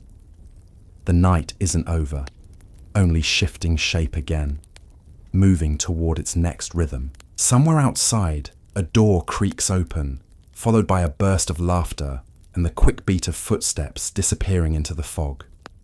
Inside, the quiet settles back into place, smooth and steady, like a hand smoothing wrinkles from a tablecloth before the next use. The cards stay stacked, the ribbon tied, the wax cooling in a pale puddle beside them. The fortune teller waits, her hands resting lightly on the table, listening to the murmur of a night that still has things left to show. The air in the hall feels heavier now, though not with discomfort. It's the kind of weight that comes when a crowd has stayed too long in the same room, when laughter has faded into murmurs, and the warmth from too many bodies presses gently against the walls. The gramophone hums faintly between records, the needle ticking softly in the groove. A few guests stand near the doorway, deciding whether to leave or stay for one more song. Their coats hang open, collars loosened, cheeks flushed from heat. The night outside seems colder now that they've grown used to the room's warmth, and none of them rush the decision. The fortune table sits mostly quiet. The woman has gathered her cards, and the candle beside her has burned down to a puddle of wax that catches the light from nearby lamps. People pass her by, thanking her softly, some leaving coins, others only nods. The caretaker circles once more, glancing at the stove, checking the hinges of the front door, his steps steady, his eyes moving with practiced care. The band of volunteers, the ones who had become musicians only by accident, argue gently over which record to play next. One suggests something slow to close the evening. Another insists that a lively tune will keep spirits from sinking too soon. The gramophone waits, its horn tilted toward the crowd as if listening for consensus. A few people have gathered near the stage. The curtain has been pulled halfway aside, revealing the old piano again. Someone sits at it now, trying a few hesitant notes. The sound fragile but sweet in the crowded air. The player, a young man in rolled sleeves, adjusts the bench with a quiet scrape. His fingers hover over the keys before pressing down, coaxing a tune that isn't quite danceable, but steady enough to draw attention. Conversations hush. The room seems to lean toward the sound. It's not jazz or hymn or anything in between, just a string of simple notes held together by memory. A few recognize it and hum softly along. The fortune teller watches from her table, her eyes distant, her hands resting still on the edge of the deck. Each note seems to draw the air thinner, as if the music has found a way to thread through everything that's left unsaid. Across the room, two people resume a slow dance, small movements that don't match the rhythm but follow it anyway. The man's mask hangs from one ear, forgotten. The woman's dress sways gently, brushing the floor. Around them, chairs scrape softly as others step aside, giving space without words. Outside the windows, fog presses closer, flattening the light into dull shapes. The street beyond is almost empty now, save for the faint movement of a shadow crossing near the lamppost. The shadow pauses, lingers, then fades into the mist again. No one inside notices. Their world has shrunk to the size of the room, and the fog outside might as well be the edge of the earth. A child asleep on a bench stirs and turns over, her head resting against her mother's lap. The woman smooths the child's hair, her hand moving in rhythm with the piano. Nearby, an older couple shares a quiet conversation, their words nearly lost in the sound. They talk of ordinary things, work, the weather, the way the leaves have piled against the fence. The man laughs softly at something she says, the sound so familiar it barely counts as laughter, more a habit of affection. At the refreshment table, someone refills the cups with what's left of the cider. It's lukewarm now, but no one complains. The smell of apples lingers thick in the air, mingling with the faint scent of smoke from the stove. A woman opens a window slightly to let in a breath of cooler air. It enters in a single rush, fluttering the streamers above and dimming a few candles. The fog presses through the crack, curling against the edge of the sill before slipping away again. The man at the piano pauses, then begins another tune. This one is livelier, but the energy in the room doesn't rise to meet it. The guests listen politely, smiling, tapping their shoes once or twice, but the liveliness feels like memory, rather than impulse. The night has grown too deep for noise. A few claps softly when he finishes. He smiles, embarrassed, and returns to his chair near the stage. The gramophone takes over again, a quieter record this time, its melody almost like a heartbeat beneath the low hum of voices. The fortune teller begins gathering her things. She wipes the table clean of wax with a folded cloth, then ties the deck of cards with its faded ribbon. As she stands, a man passing by tips his hat politely. "Good night, ma'am," he says. She smiles faintly, answering only, "It's still early for good nights." He nods as if agreeing, though both of them know the night has already turned. Near the back of the hall, two boys whisper near the coat pile. One holds a mask, a crude paper skull with one eye torn through. They're deciding whether to sneak it onto the portrait of the mayor that hangs on the far wall. It's harmless, and they know it, but they still whisper like conspirators, giggling into their sleeves. They wait for the caretaker to pass, then dart forward, balancing on a chair to reach the frame. The mask hangs crooked, the string catching on a nail, and the effect is more comical than sinister. They scurry away before anyone notices. The mask sways slightly in the air current, its shadow trembling against the wall. The conversation at the veterans' table has shifted. The men talk softer now, words broken by pauses that stretch longer between sentences. They've begun to share the kind of stories that only come out late, when the crowd has thinned and the hour lends a kind of permission. One speaks of a comrade's letter that never reached home, another of a village they passed through that no longer exists. Their voices carry no drama, only the plain weight of recollection. The man with the cigarette stubs it out carefully, grinding the ash into the saucer. For a while, they all sit in silence, each lost in the shape of his own memory.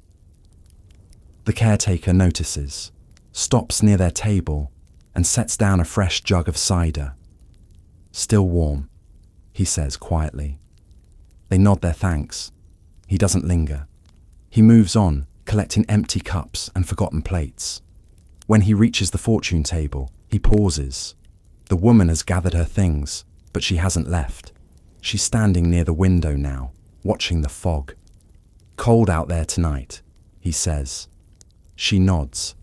"The kind that makes you hear things." He chuckles softly. "You sound like my grandmother.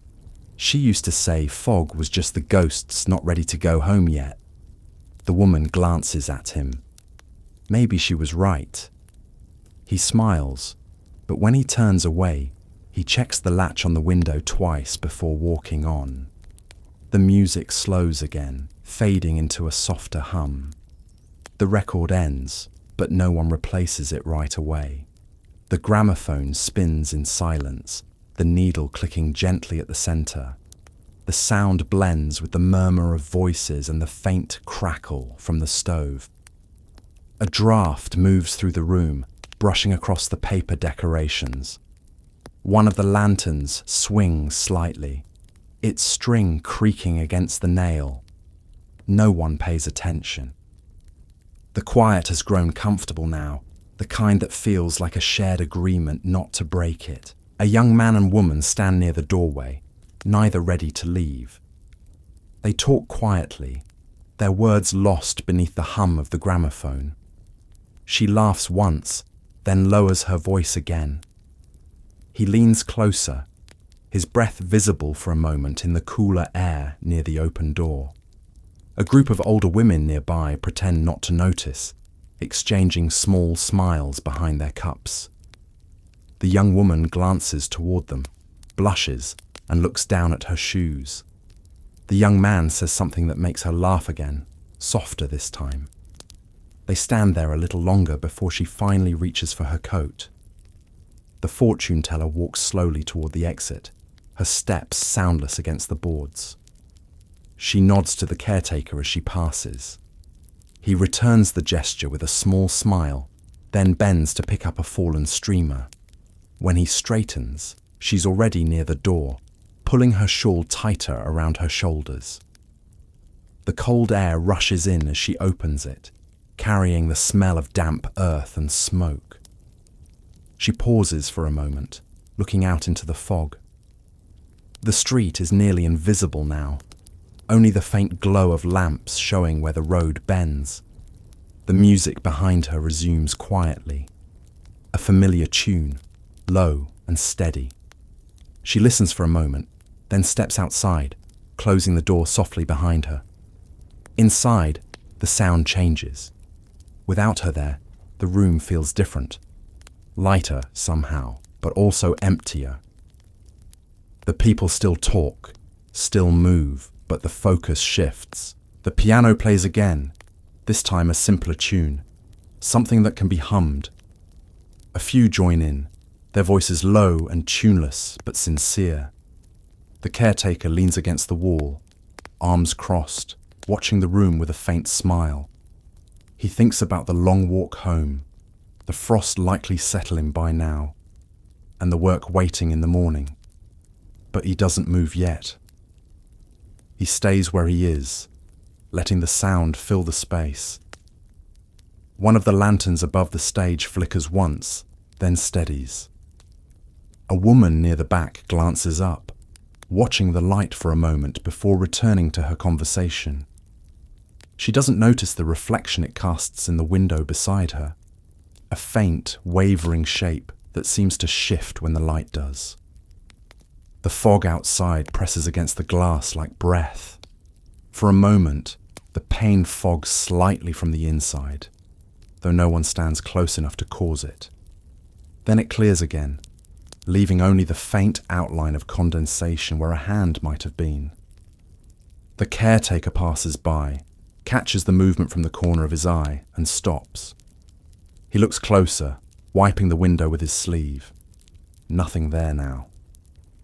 He exhales, shaking his head, and mutters something about drafts. The floor creaks behind him, and he turns quickly, expecting someone. No one's there. The sound of laughter breaks the silence from across the room, and he tells himself that's all he heard, the echo of someone moving, nothing more thing. He returns to the stove, adjusts the vent, and the warmth spreads again, grounding the air back into something ordinary. Outside, the fog thickens until the street lamps look like stars behind frosted glass. The fortune teller walks slowly along the sidewalk, her breath white in the air. The sound of the hall's music fades with each step until it becomes only vibration, a hum she can feel through her coat. She stops once to look back, the building's windows glowing faintly through the mist. For a moment, she thinks she sees someone standing by the glass, a shape just at the edge of the light. But when she blinks, the figure's gone. She exhales, pulling the shawl tighter, and continues down the road. Inside the hall, the night continues as if nothing has shifted. A record plays. Someone tells a story about last year's festival, another about the mischief on Elm Street. The laughter rises and falls like a tide. The caretaker begins to collect the empty cups, stacking them neatly on a tray. The clock above the stage ticks softly. Midnight isn't far off, though no one's watching the time anymore. In one corner, near the fortune table, the last candle guttering in its dish flares suddenly, burning brighter for a moment before settling into a steady flame again. Its reflection ripples across the surface of the small mirror, still lying face down on the table. The glass trembles slightly, as though something had brushed against it. A few inches away, the nickel the man had left earlier glints faintly, catching the light before fading back into shadow. No one sees it. No one notices the faint sound that follows. A soft sigh, like the settling of old wood. Or perhaps just the hall itself, breathing with the night. The music carries on, steady and sure, bridging the space between sound and silence. The guests speak in low tones, their words slipping easily into one another. The fog presses closer to the windows and the room grows dimmer, but no one seems to mind. They've all grown used to the haze by now. It softens everything, faces, voices, memory, until the night feels almost weightless. Between the music and the whispers, the room becomes something suspended in time, not quite awake, not yet asleep, holding its breath before the next small change comes. And somewhere, beyond the lamplight, the faint echo of a knock carries through the fog. It's too distant to disturb anyone here, too soft to belong to the living sounds of the town. It fades quickly, swallowed by the night, leaving behind only the hum of music and the steady pulse of warmth from the stove. Inside, the laughter continues, gentle and unhurried, the kind that keeps people standing a little longer before they remember the hour. The walls listen, the floor creaks softly, and the night, as it always does, goes on. Outside the hall, the fog has deepened to the point where even the nearest lamppost looks like a blurred coin of light pressed against cotton. The sound from inside, music, laughter, low voices, seeps faintly into the street, dull and warm, reaching only a few feet before the mist swallows it. The air smells of smoke and wet leaves. Somewhere, a dog barks once and then falls silent. Down the main road, where the houses thin and the trees crowd closer to the fences, a group of children lingers. Most of the younger ones have long gone home, tucked under blankets, their half-eaten candy piled beside them. But this group, 5 boys and 1 girl, all a little older, too restless to stop, move together through the fog, their laughter muffled, their steps loud in the quiet. Their costumes are half undone, hats gone, masks cracked, coats buttoned wrong. Their paper bags hang nearly empty now, crumpled from use. But it isn't the sweets that keep them out here. It's the feeling that something still might happen, that the night isn't quite finished with them yet. They pass under a tree that still holds a few stubborn leaves, the branches creaking in the damp wind. The tallest boy, who carries a small tin lantern swinging from his hand, looks over his shoulder. "We could go back," he says, half daring, half suggestion. The others stop. "Back where?" asks another. "The hall's closed up." "Not the hall," the first boy says, lowering his voice. "The empty house." The others groan in unison. "That old place again," the girl says. "It's nothing but boards and mice." The boy shrugs. "Then you won't be scared." They argue quietly for a moment, their voices barely carrying past the hedge. The fog curls around them, making the small group seem even smaller, as if the rest of the world has stepped back to watch. Eventually, the smallest boy, the one with the broken mask hanging around his neck, says, "Fine, just 1 knock." The others agree. They start walking again, the lantern bobbing ahead of them, its dim flame throwing long, wavering shadows across the street. The house stands at the end of the lane, where the pavement gives way to gravel. It was built before any of them were born, maybe before their parents were.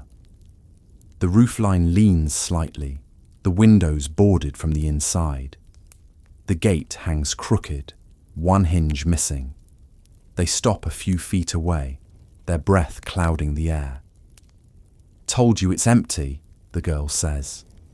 "Then it won't mind if we knock," replies the first boy. He steps forward, crunching over fallen leaves. The others hang back, watching. The lantern's glow wavers across the porch, revealing peeling paint, a sagging chair, and the dark shape of a door with no handle. The boy lifts his hand and raps 3 times, lightly at first, then harder. The sound echoes dully, muffled by the fog. He steps back, listening. Nothing. He glances over his shoulder, grinning. See? Empty. But before anyone can answer, a sound answers the knock. A faint, slow reply from inside. 1, 2, 3. The same rhythm. The children freeze. The lantern trembles in the boy's hand. "It's just the wind," someone says quickly, though the words don't sound certain. The boy swallows, staring at the door. The fog seems to have crept closer, wrapping the porch like a curtain. "Do it again," the girl whispers. He hesitates, then knocks once more, slower this time. A pause follows. Then, knock, knock, knock. The same reply, a heartbeat later. The smallest boy steps backward. "Stop it," he says, his voice small. "Let's go." The taller boy forces a laugh, trying to sound braver than he feels. It's hollow inside, that's all. Sound bounces. But even as he says it, he looks at the dark seam of the door and feels something like pressure behind it, as though the house itself is listening. The girl reaches for his sleeve. "Come on," she says quietly. "It's late." He nods, lowering the lantern. As they turn to leave, a faint creak sounds, wood shifting under weight. They all freeze again. No one looks back this time. They just walk faster, the fog swallowing the house behind them. The lantern's light wavers as they move down the road, their footsteps quickening. "It was nothing," one says. "Just the echo."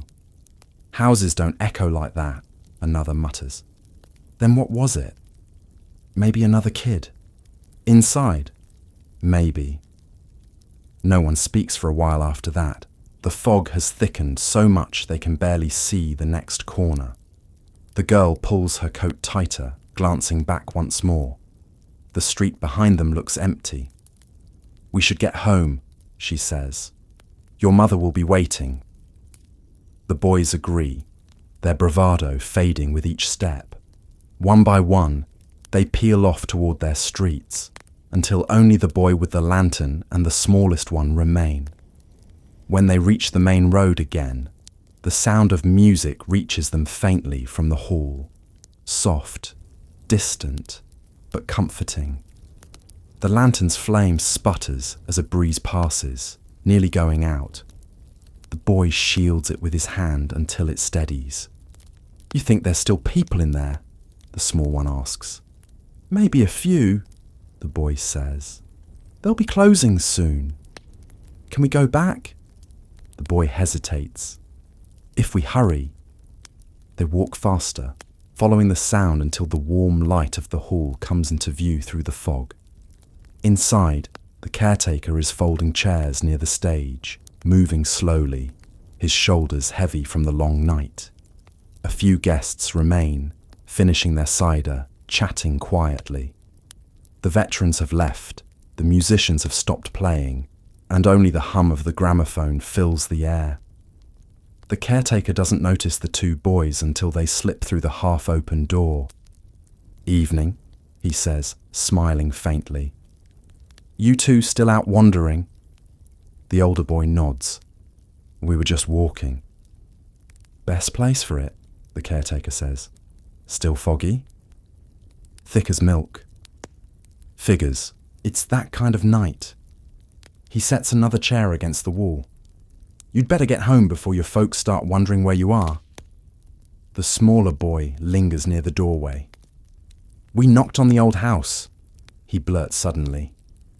The caretaker stops, turning to look at him. "Which one?" "The empty one at the end of the lane." The man straightens slowly. "And?" "Someone knocked back." The caretaker studies them for a long moment, then lets out a small breath. "Houses make sounds," he says finally. "Wood settles, boards shift. You probably heard that." The boys nod, though neither looks convinced. The caretaker wipes his hands on a cloth. "Still, best not to hang around that place. Roof's ready to fall in." He gives them both a look that ends the conversation. "Go on now. Straight home." They nod, stepping back outside. The air hits colder than before. The older boy lights the lantern again, the flame weak but steady. As they walk, neither speaks. The road seems longer now, the fog thicker, the silence heavier. When they finally reach the corner where they part ways, the smaller boy hesitates. "Do you think it really was the house?" he asks. The other shrugs. "Does it matter?" "I guess not." "Then don't think about it." They nod goodnight and go their separate directions.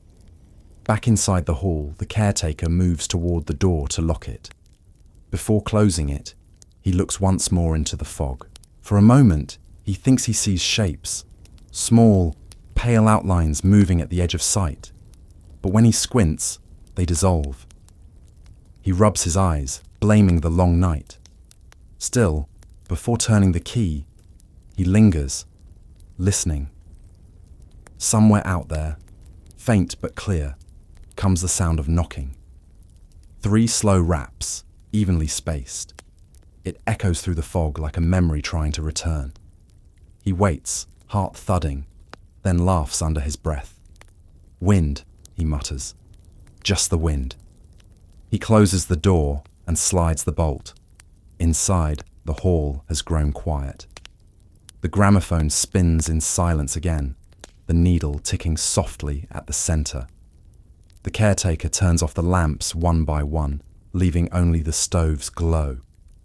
The last few guests thank him on their way out, their footsteps fading quickly beyond the door. Soon, only he remains. He walks to the stage, straightens a chair, and glances toward the fortune table. The mirror still lies there, face down, beside the candle stub and the nickel. He picks up the mirror, hesitates, then turns it over. The glass is cloudy from wax smoke. He wipes it clean with his sleeve. His reflection stares back, tired but ordinary. Still, for a brief moment, he thinks he sees something else behind him. A flicker, like someone passing just out of view. He turns. Nothing. The hall is empty. He replaces the mirror, turns down the stove, and begins his final round.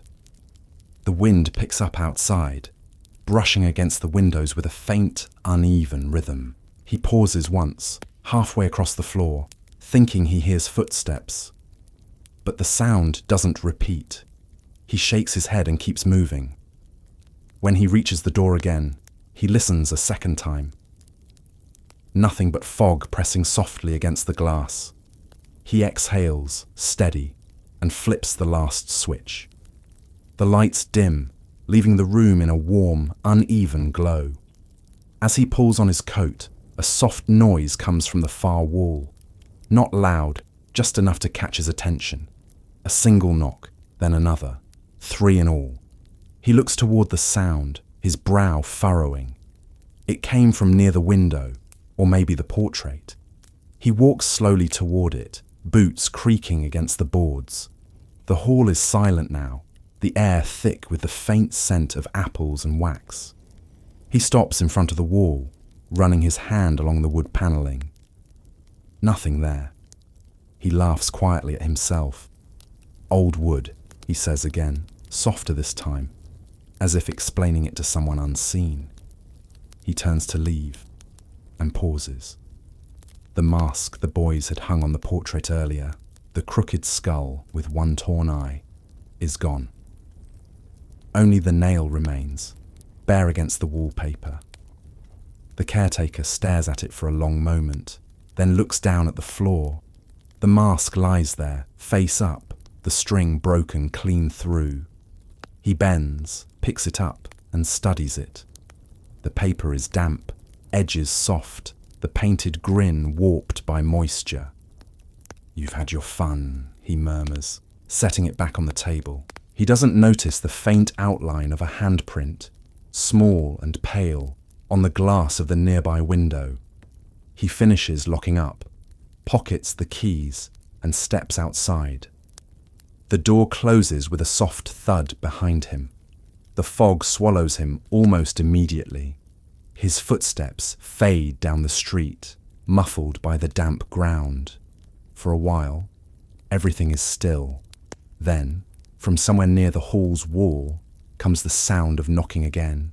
3 soft raps, then silence. The window pane rattles lightly, as if something had brushed against it. Inside, the lanterns flicker once, then steady, though no wind stirs. Down the lane, the old house stands silent. The fog moves around it like water around a rock. Its porch glistens faintly with moisture, the boards slick. A single candle burns in an upstairs window, though no one remembers lighting it. The flame wavers, casting a faint glow against the mist, until it's impossible to tell whether it's truly there or just the reflection of something far away. For a long time, there's nothing, no sound, no movement.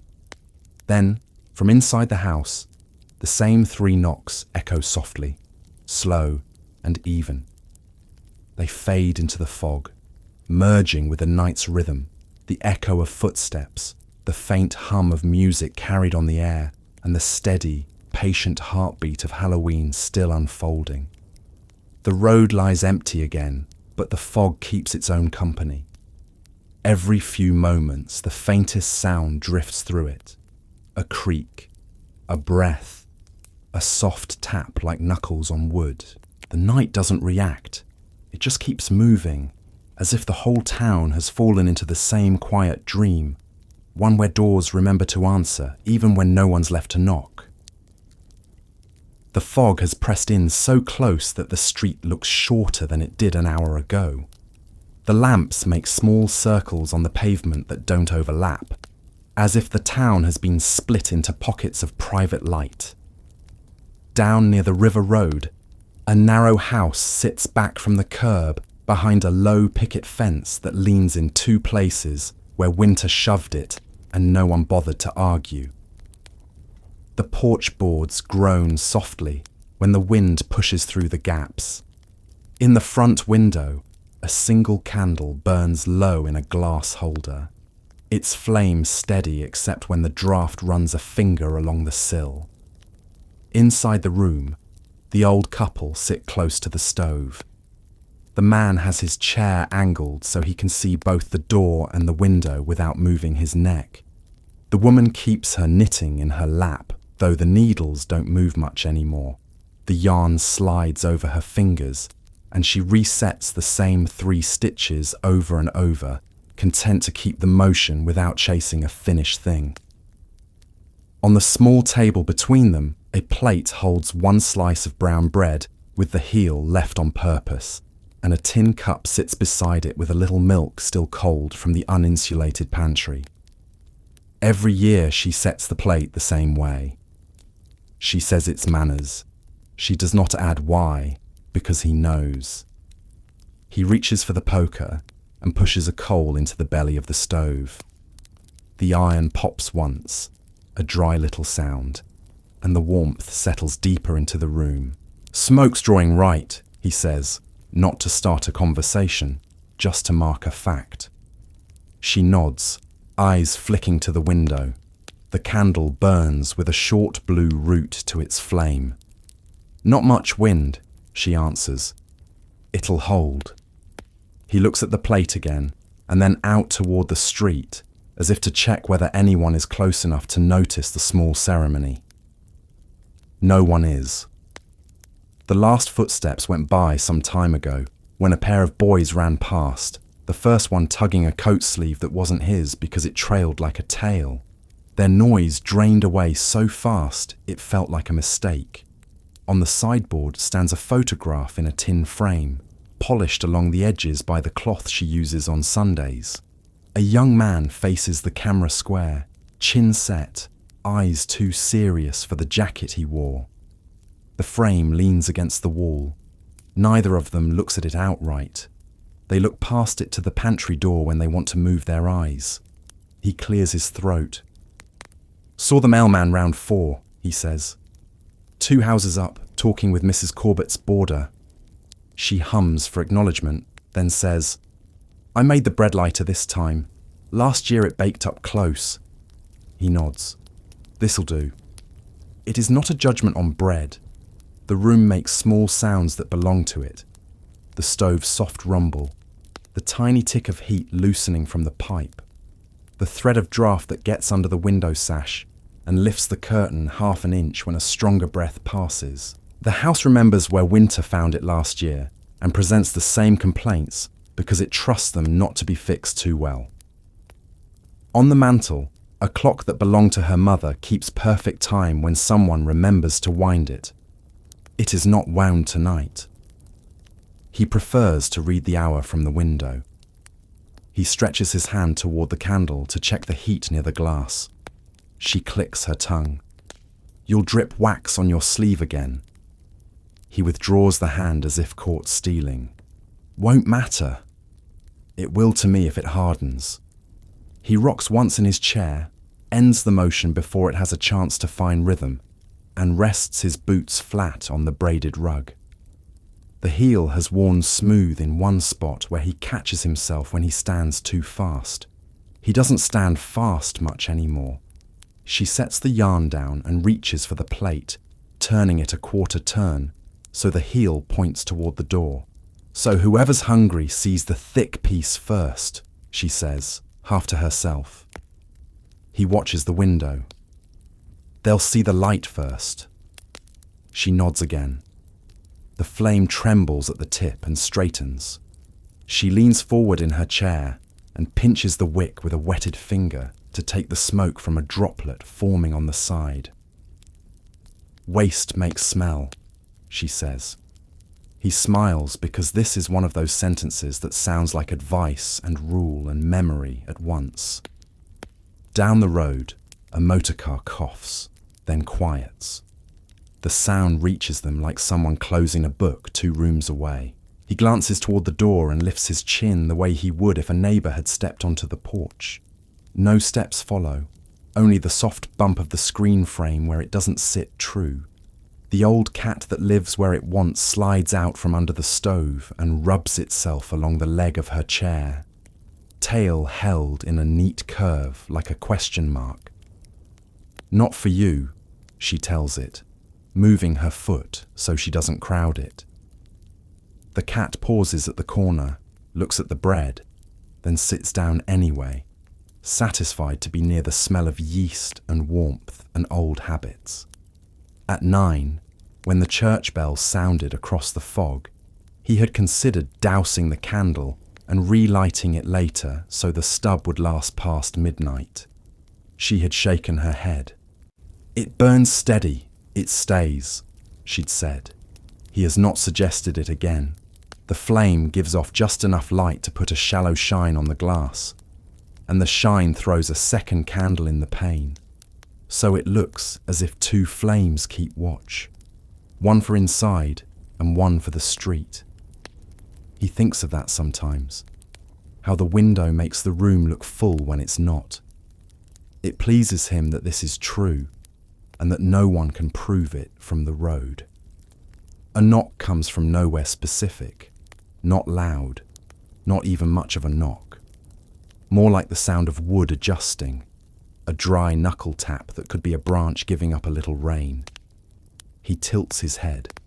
She sets the yarn down again and waits. The second sound is clearer. 3 soft taps on the door itself, spaced evenly. They exchange the same look they have exchanged for a dozen Octobers. He doesn't stand. He doesn't need to. "We keep the light," he says quietly, the old phrase warmed by use. "We keep the light," she repeats, not as a vow, just as a fact. He turns his attention back to the window. Nothing moves there except the curtain. Across the street, a porch lamp flickers and goes steady. A figure stops, then continues, head down against the cold. The fog hides whether it's a late guest from the hall or someone from the boarding house returning with stale coffee in a flask. A moment later, the step passes and the sound disappears. He knows 3 sets of footsteps in this town by ear, even in fog. The limping boy who lives 2 doors up. The postman who always drags his left heel. The widow who does not put her whole foot down, because her shoes are a half size too narrow from when the store ran out of hers and she wouldn't take men's. This step belongs to none of them. He considers adding it to the list and decides against it because it would be work to remember. She rises for the first time in half an hour, feeling the way her knees argue with the floor. At the sink, she wets a cloth and wipes the rim of the cup, then sets the cup back beside the bread. "So it doesn't look neglected," she says. He smiles. "If they're close enough to see the rim, they're close enough to smell the stove." Still. She returns to the chair and lowers herself slowly, the cushion breathing out a small, tired breath. The cat rearranges in the space her foot leaves and closes its eyes halfway, the kind of doze that expects interruption. Another knock, again 3, this time quieter. He stands now, not quickly, and takes the extra step to the window. He rests his fingers on the frame to stop the glass from rattling and looks out at the fog that puts everything at arm's length. The flame in the window throws his reflection back at him with just enough face to make him understand why people in other places put black crepe over mirrors when certain things happen. He hates crepe.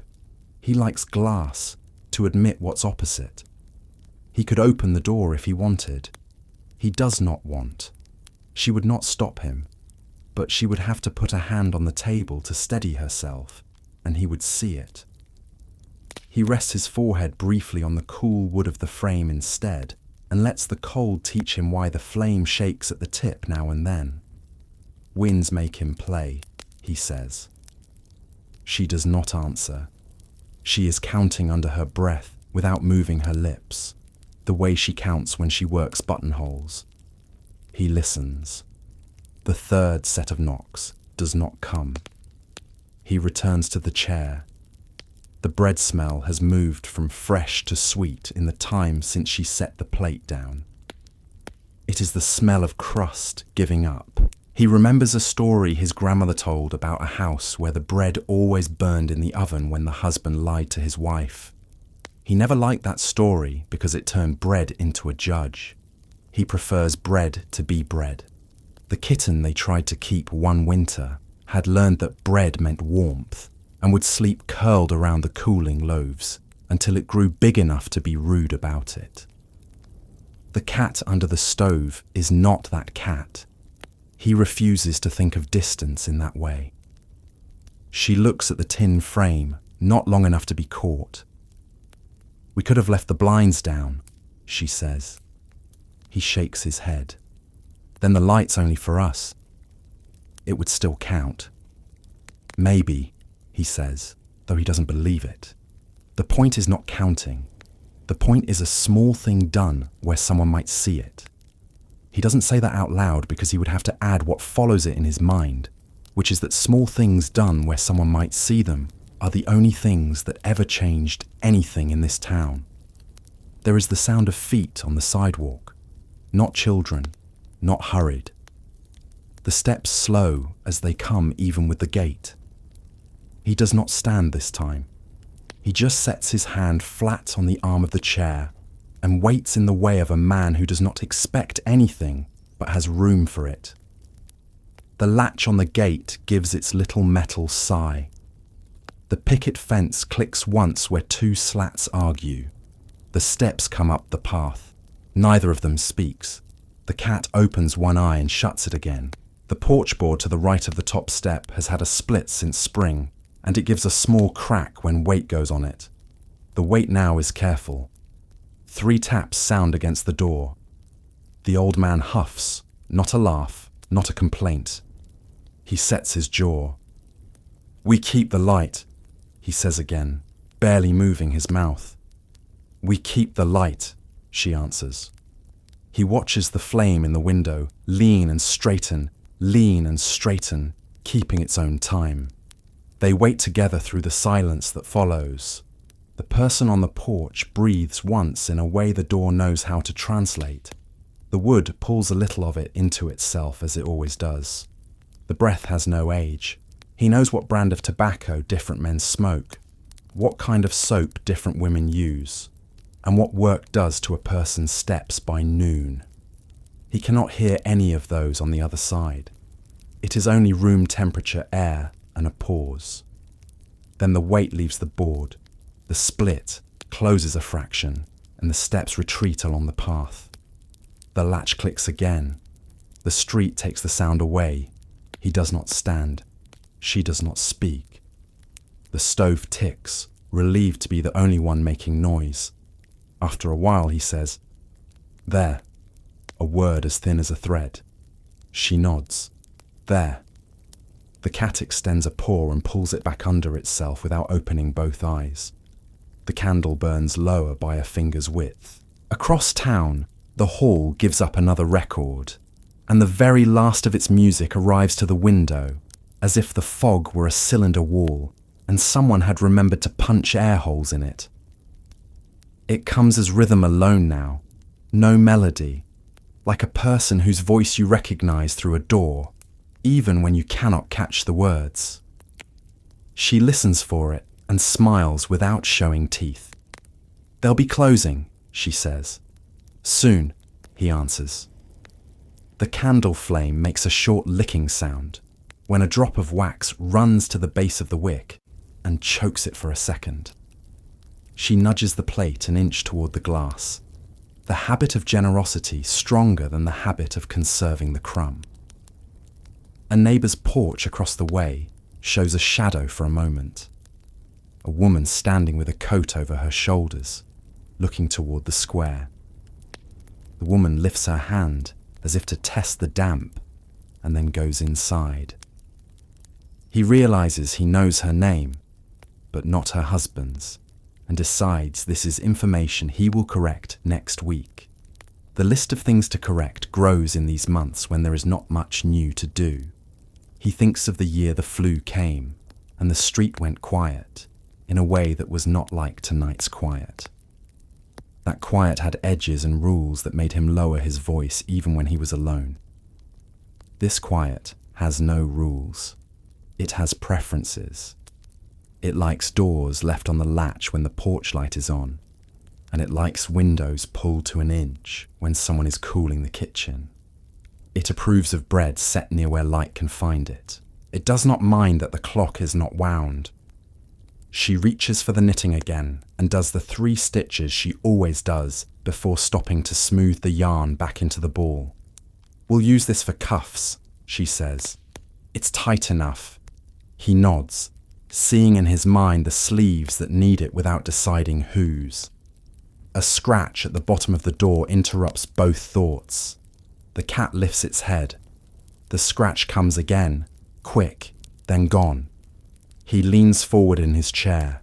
She lays the yarn in her lap and waits. The scratch does not return. "Mice," he offers. "Or the tree," she says. They both know the difference. Neither corrects the other. The candle flame sinks to half its height. He thinks again about snuffing and relighting and decides what he decided earlier. He stands slowly and goes to the kitchen for the small tin of extra stubs. When he returns, he sets the tin near the window. "In case," he says. "In case," she agrees. He does not open it. He returns to the chair. The stove gives off one more loud pop and then quiets as if satisfied with itself. A thin shape slides along the far edge of the light on the street, too tall for a child, too slender for the postman, too quick for the widow. He sees it and says nothing because there is nothing to say about moving fog that prefers one shape tonight and another tomorrow. He has seen weather move like that across fields since he was old enough to carry a bucket. She sees his eyes turn and does not ask what he saw. She has her own list of shapes the fog has tried on for her along this same window. The door gives a sigh with no hand on it. Boards dry in cooler air. Nails remember they were hammered when it was warm and ask to be hammered again. The house answers itself with small agreements. Between these, a 4th set of taps comes. Not the door this time. The window. 3 knuckles. Careful, the way a person knocks who does not want to startle. He breathes in. She lifts her chin. He does not stand. He takes his hand off the arm of the chair and lays it flat on his thigh. The flame in the glass leans toward the sound as if curious. He says the words, quiet enough that they hang between them and nowhere else. We keep the light. She says them back because she knows that saying them keeps the room from filling with any other words that might try to arrive. The window holds the fog like a pressed flower. The knock does not come again. He counts to 30 because that is how long it takes to convince a person to move or to decide not to. When he reaches 28, the cat stands, stretches, shakes one paw, and jumps up onto the sill where the candle rests. He starts to say something about the wax and swallows it. The cat sits with its back to the room, looking out with full attention. Its tail flips once, twice, then settles. He imagines the view from the sill, the street cut into coins of light, the hedge beads tipped with water, the crooked picket with its loose nail, the fog thick enough to be a blanket if a person had a way to hold it. The cat blinks and stays. She rises to set a second slice of bread on the plate. That's too much, he says automatically. For one person, she says, adjusting the slices so they lean. He lets the rule pass. The plate looks better that way, as if someone generous lived here and not merely someone careful. A wagon wheel somewhere on the other side of town hits a rut and complains. The sound lags into the room 2 breaths late. He tries to match it to anyone's route and gives up. We'll need kindling in the morning, he says. I'll take the small axe to the shed after breakfast. She says, I saved the good ends from the railing when the boys cut it last week. He nods. They cut it too short. They were in a hurry to get to the hall.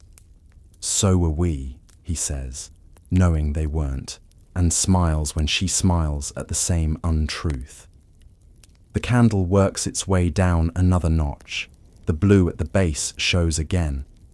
She prepares to pinch it should it sputter. He looks at the tin of stubs and leaves it closed. The cat's ears tilt back a fraction without the head moving. He watches for the thing that made them tilt and sees only the window itself telling its own sighing story about glass and damp and night. There is a shadow at the gate again. Not the shape from before, shorter, hurried.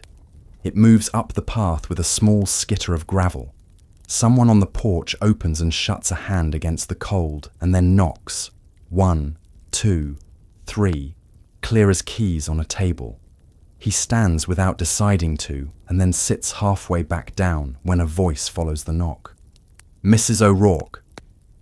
It is the neighbour girl from 2 doors over, the one whose mother still calls her by the full name even in the street.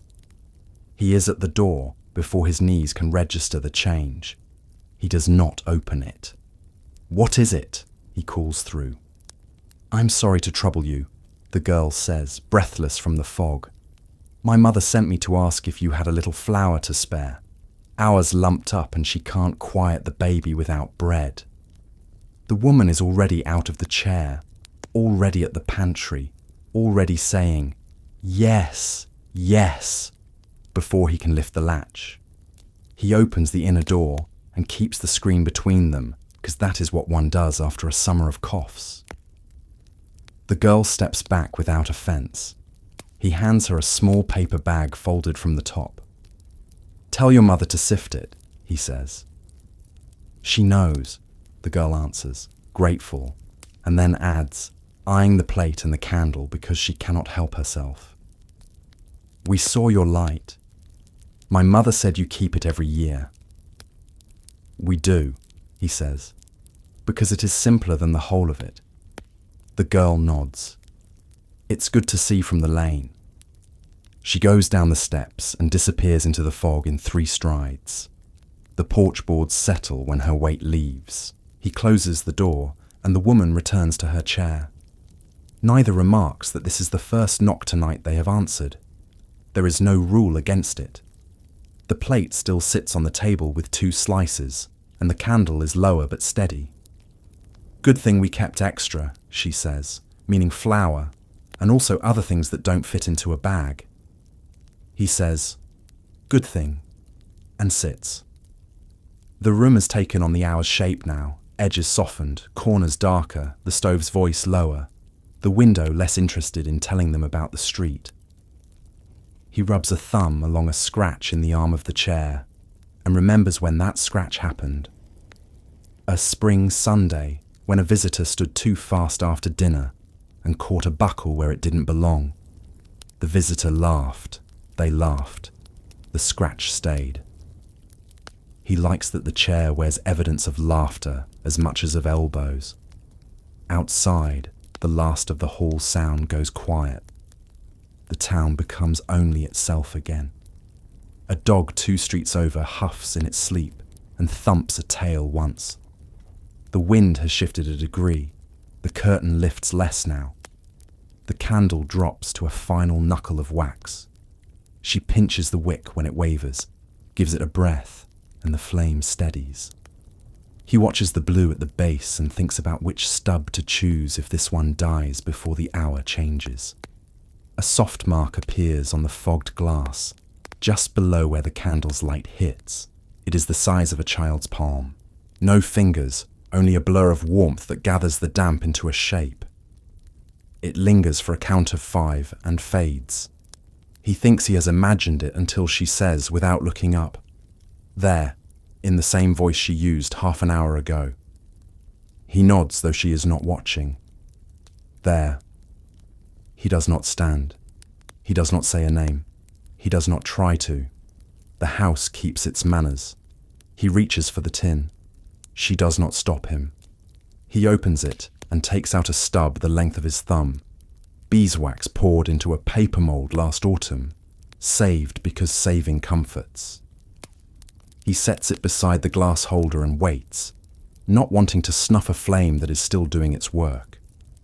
When the wick finally bows to the pool of its own making and flares one last time, he moves the stub into place and touches the old flame to the new.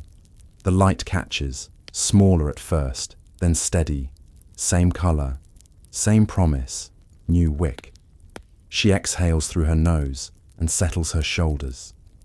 "There now," she says, not to congratulate the candle, but to speak to the room the way one speaks to a child who has settled after fussing. He adjusts the plate, not because it needs it, but because the new flame asks for a fresh angle. The cat, finished with its watch, moves down from the sill and rests with its back against the stove's leg. He puts the tin away. She picks up the knitting and makes the same 3 stitches she always makes before she pauses to look at the clock that is not running. And at the window, that is. Far up the street, footsteps pass again, not stopping, not knocking, simply going somewhere that will be warm when a door opens. The fog will thin by morning and show what it always shows. Wet leaves stuck to the pickets, a drip line where the porch roof leaks. 2 crumbs left on a plate that will be given to birds if they do not go to someone else first. A line of wax on the brass from where a hand steadied a flame. The old couple's room will smell like cooled bread and wool and iron that did its work without complaining. The tin frame will lean at the angle it always leans. The second stub will wait in the tin for some other year when the fog remembers another shape.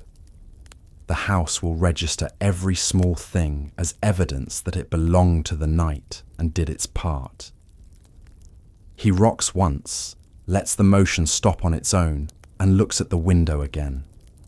The flame stands straight, no blue showing. She ties off the yarn so it won't tangle and sets it aside. Neither speaks. They do not need to. Outside, the faintest ribbon of music threads back into the air from somewhere not quite here, as if someone down the way has opened a door and then closed it again. It's enough to remind them that other rooms are lit, that other plates have crumbs, that other hands are busy with other simple work. He shifts his chair an inch. She smooths the cloth under the plate and leaves it slightly crooked because perfection calls attention. When the steps come again along the path, quick, nervous, teenage, they know them before the knock arrives. This is the pair of boys from earlier, the taller one doing the brave half of the act for the smaller. They stop at the gate and whisper, then move on without climbing the porch steps. It doesn't matter. The light is visible from the lane. The bread is visible from the window if a person leans and looks. The fog takes them in the same way it took the first figure and will carry them through to the brighter part of the street where someone is still telling a story on a porch and someone else is practicing a dance step small enough to fit on 3 boards. The new wick burns with a small, even sound. He rests his palm on the arm of the chair and leaves it there. She waits for the moment when the flame's route shifts again and does not arrive yet. The room holds everything it can hold without straining.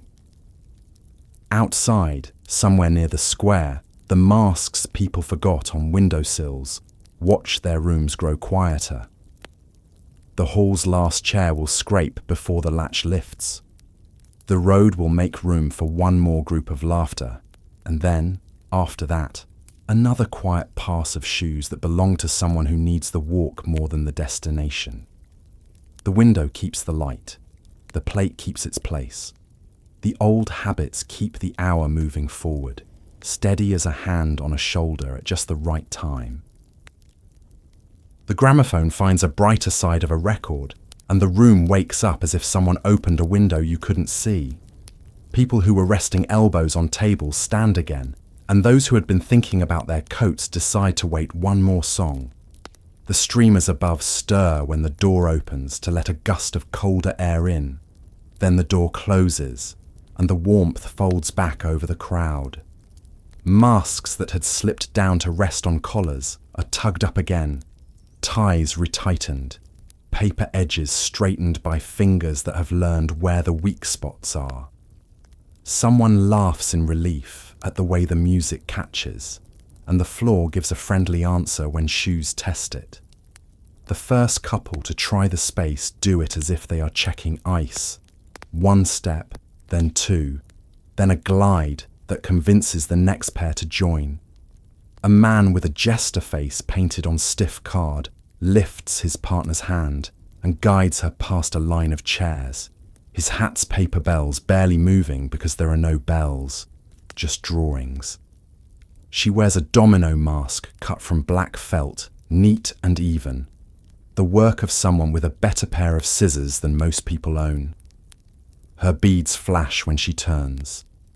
They don't do anything complicated. They don't have to. The horn's hiss gives them all the rhythm they need. Around them, costume edges brush and catch. A soldier's coat, borrowed from an older brother, rides high on thin shoulders. A ghost sheet has been hemmed after tripping its wearer earlier. A cat mask with mismatched pupils keeps turning up near the punch, as if it has its own thirst. The caretaker stands at the wall, watching the flow of movement the way he watches the stove, and considers whether to slide the benches back a foot to widen the oval everyone is making without being told.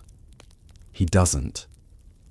People are doing it themselves, pulling chairs an inch, then another, until the room's shape looks like it expected this.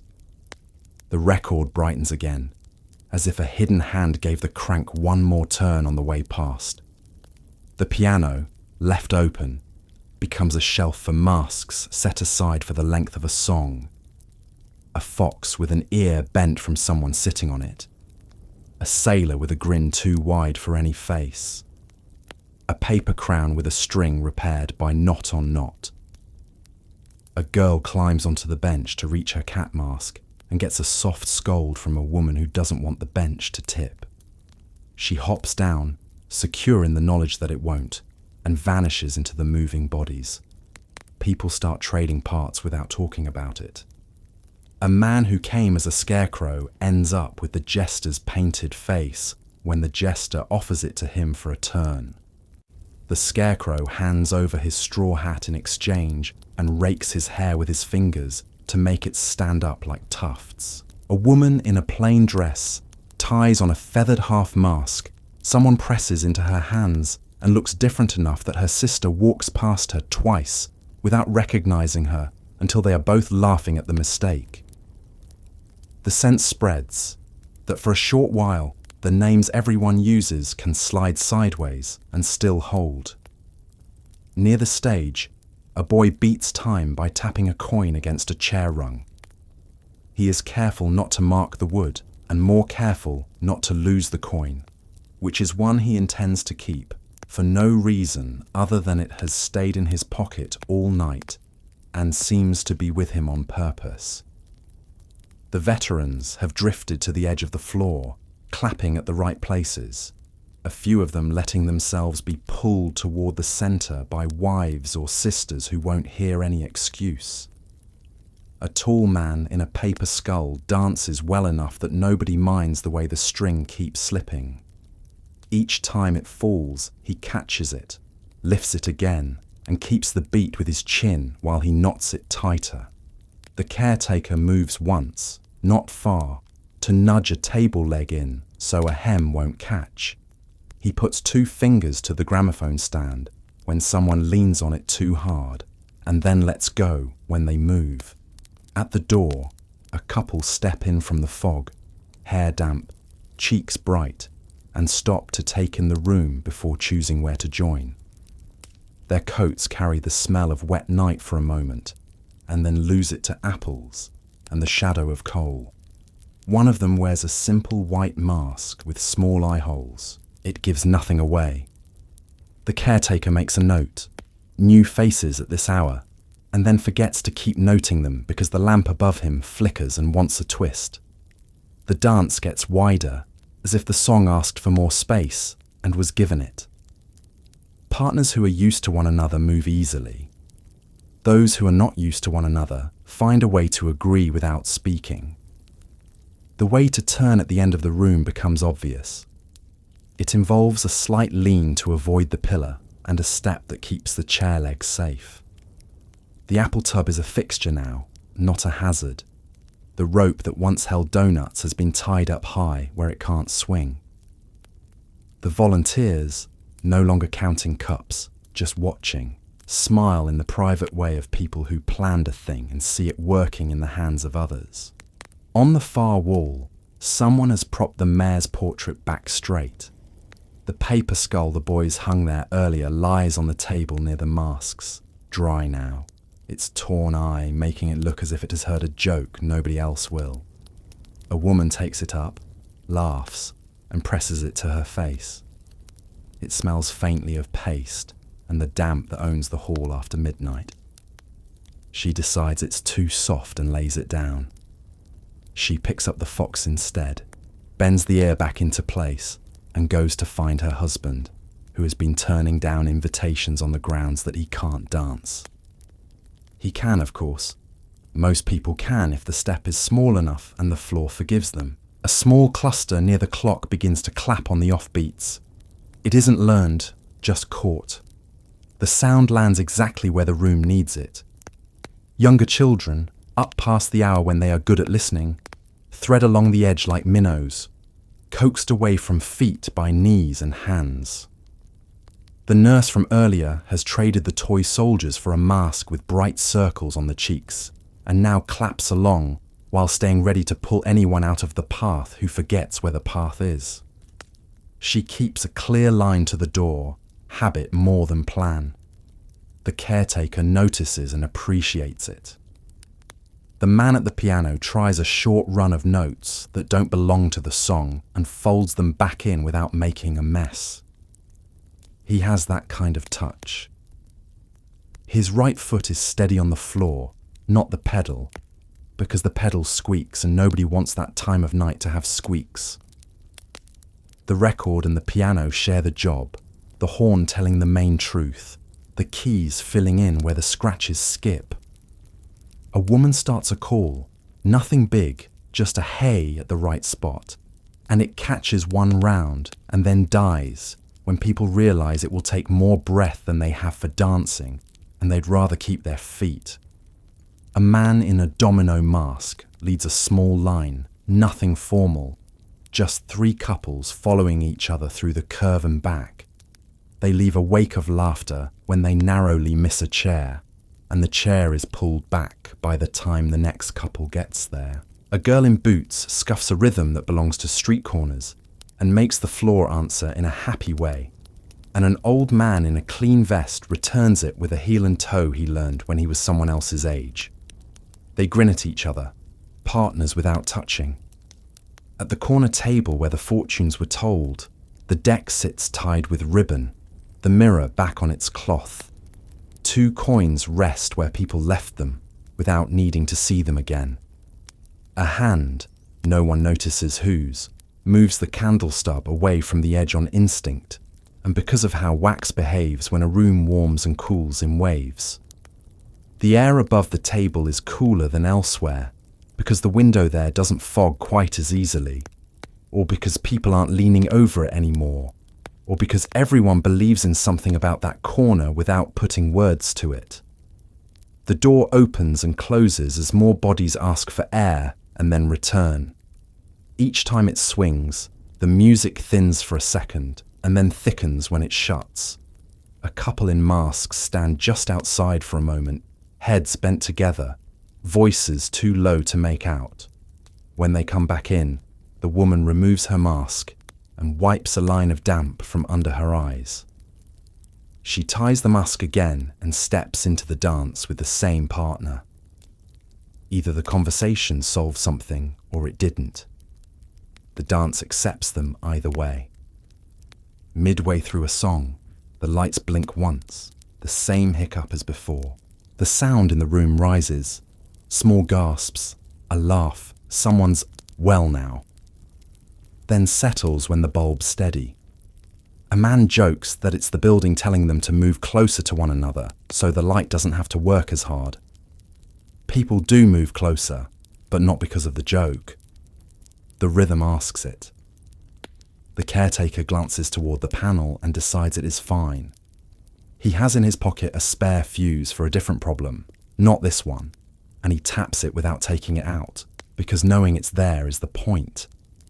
By unspoken agreement, the circle gives the center to the people who are best at making the floor look easy. A woman in a red scarf, who earlier danced in the alley near the phonograph, turns with a man who keeps his steps neat and his hands respectful. They make a clean path around the pillar each time and leave enough room for shadows to keep up. Someone claps when they finish. Someone else starts the next song by kicking out the first beat before the record even knows it's playing. The room is good at deciding together now. A mask slips underfoot and is lifted by a boot before it tears. The boy who rescues it looks for the owner and finds no one who admits to it. He sets it on the piano again and returns to tapping time with his coin.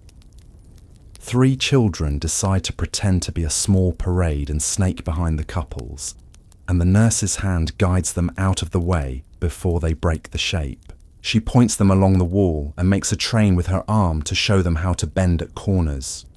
They comply, delighted by rules that feel like games. The air smells like wool and starch, and a little like the punch bowl that went empty a while ago. The stove has been turned down, and still the room holds the heat. Someone opens a window a finger's width, and the fog presses its nose against the screen like a curious animal before being told, "Not now." The screen does its work. Paper streamers hang heavier than earlier, edges curling. The paper bats no longer look like they are flying. They look like they have found places to rest. It suits the hour.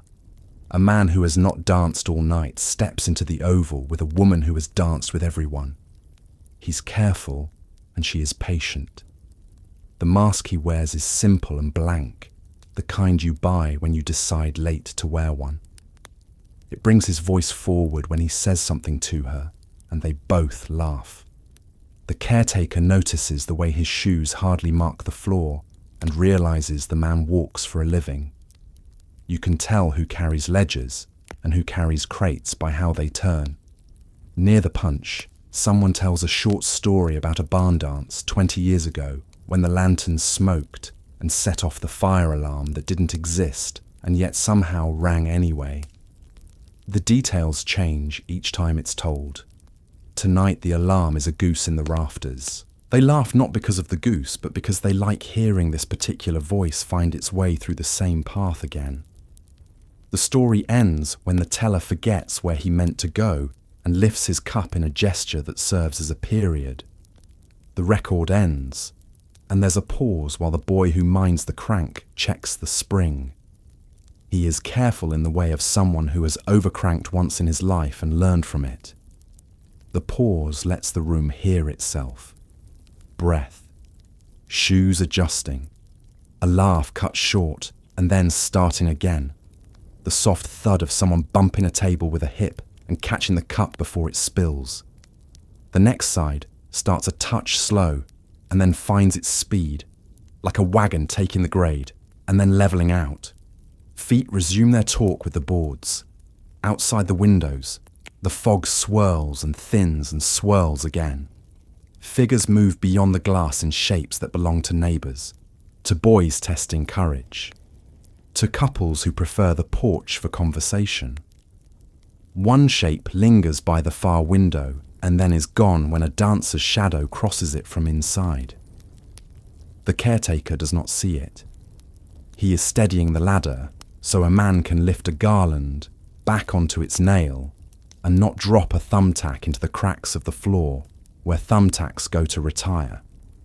Someone starts a two-step, and enough people know it that the pattern becomes a common language for a few minutes. It looks pretty without asking for it. Without. A girl in borrowed heels hangs on her partner more than the step requires, and his grin is the wide kind that says he'll feel his feet tomorrow and won't mind. A woman in sensible shoes cuts a finer figure than anyone expects and gets a cheer when she spins without losing the line. She shakes her head, amused, and gives the credit to the floor. At the room's edge, tables hold masks that are momentarily people less. Their eye holes look toward the dance as if satisfied with the work their faces have been doing. The fox's ear has been pressed flat and stays that way now. The skull with the torn eye gets moved farther from the edge by a hand that lifts it without looking at it. Part of the quiet tidying that happens when a thing has been almost broken once. The mirror sleeps face down. The coins by it don't roll even when the boards register a running footstep. It feels like evidence of calm. A young man from the railway tries a fancy turn and fails the first time, succeeds the second, and then takes care not to try it again because good sense sits near pride in his mind and has a louder voice. His partner thanks him with a squeeze of the hand that says she noticed both results and prefers the second. A woman with a white scarf tied like a band says, "Watch your elbow" to a stranger when two paths almost cross, and the stranger hears her and adjusts their shoulder angle by a finger's width, which is all it takes to keep the pattern clean. The caretaker walks the line along the back wall where the plaster meets the wainscoting and listens for the kind of buzz that means too many bulbs are making the wire think hard. He hears only the normal song. He puts his palm to the post near the stage and can feel the floor's version of the music coming up through the wood. It's a good note. He checks the latch on the back door and leaves it as it is. He scans the faces for trouble and finds only a small boy looking under a table for a marble he didn't lose tonight. The boy finds a button instead and is satisfied. In the far corner, two masks end up on the same face when a pair of friends trade too quickly and each forgets to untie before tying the other. They peel the layers off, laughing at the stiffness of the strings, and one says, "He can taste the paste." The other says it is better than tasting the coal dust he swallowed all week at the yard. They agree without making it heavy and go on.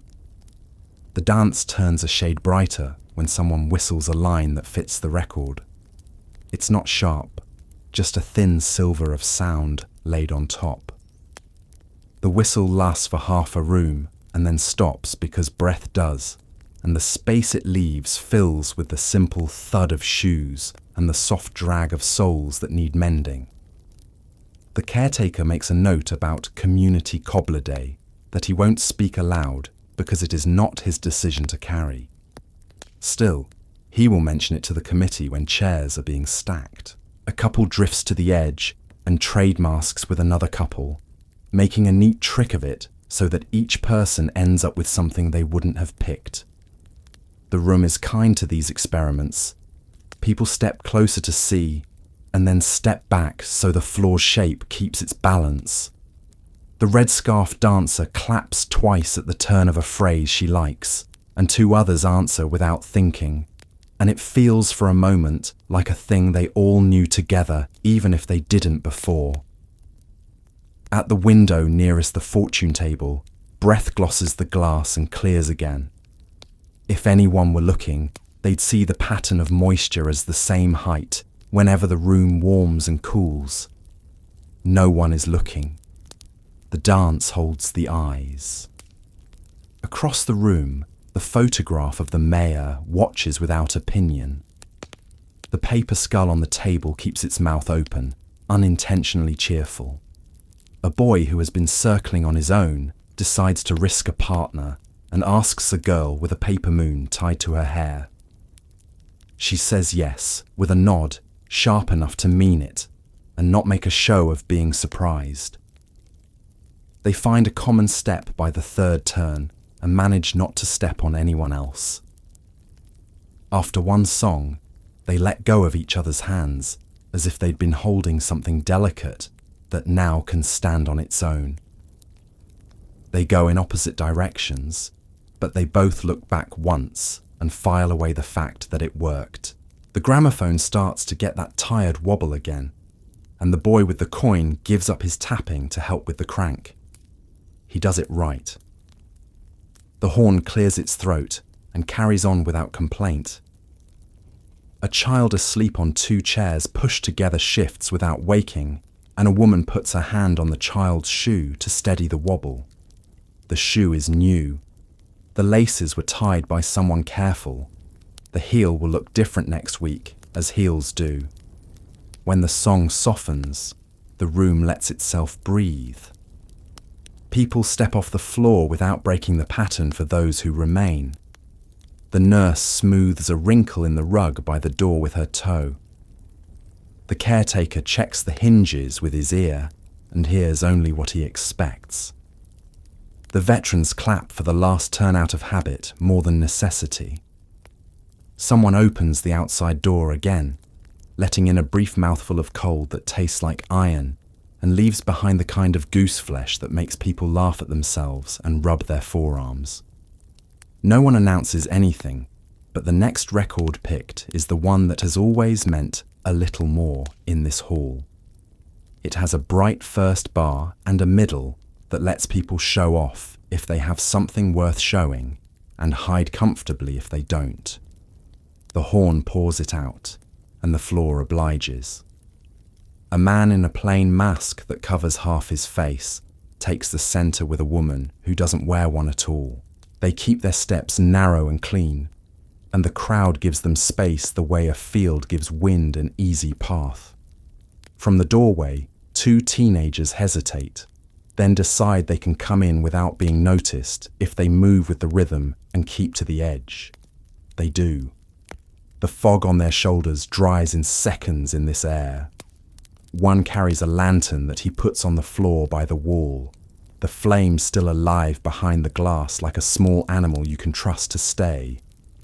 They watch more than they dance at first. Then a volunteer who remembers their names pulls them by the sleeves, and suddenly they are part of the circle, awkward and happy. The masks seem to multiply for a while because the same few keep moving from face to face. The fox gets a turn with a man who makes it look slyer than it is. The owl sits steady on a woman who moves in short, sure steps. The plain blank one ends up with a boy who doesn't change at all when he puts it on, and that is its own good trick. Someone wears the jester and discovers it makes people laugh even when he has done nothing, which seems unfair and useful both. The clock above the stage doesn't tell anyone what time it is because it was never wound, but bodies tell it to the room in other ways. The way people reach for water, the way shoulders loosen, the way laughter drops half a note lower. The song begins to feel like a last bright pass before something quieter. No one says it. The room knows. The caretaker reads it in the way people look. Not at the door to leave, but at the door as if it is a pause between two parts of the same thing. Outside, the fog thins just enough to show the top of the lampposts, and the air outside the window looks like a place where sound could travel farther. Someone suggests, with a gesture and a grin, that the line of dancers take a loop near the door and back, so the people cooling their faces can clap them through. They do. The door opens for the length of 2 turns, and the music spills onto the porch and into the lane. A pair of children in coats clap with mittened hands and stamp once, pleased at how their sound joins the rest without being swallowed. Inside, the circle tightens for a moment when the path narrows, then widens again as it returns to the centre. A woman loses a hairpin and finds it because 3 people saw it fall and point with their toes until she bends and plucks it up. She laughs at the ease of the recovery and sticks it in without a mirror. A man drops a hat and kicks it forward, catching it in his hand as he passes, and gets a cheer because it looks like skill even if it was luck. He nods like a magician and then almost trips on a chair leg and saves himself with the kind of hop that gets a better cheer. The record comes to its quick end, the way this particular side always does, abrupt, like a sentence that doesn't need a period.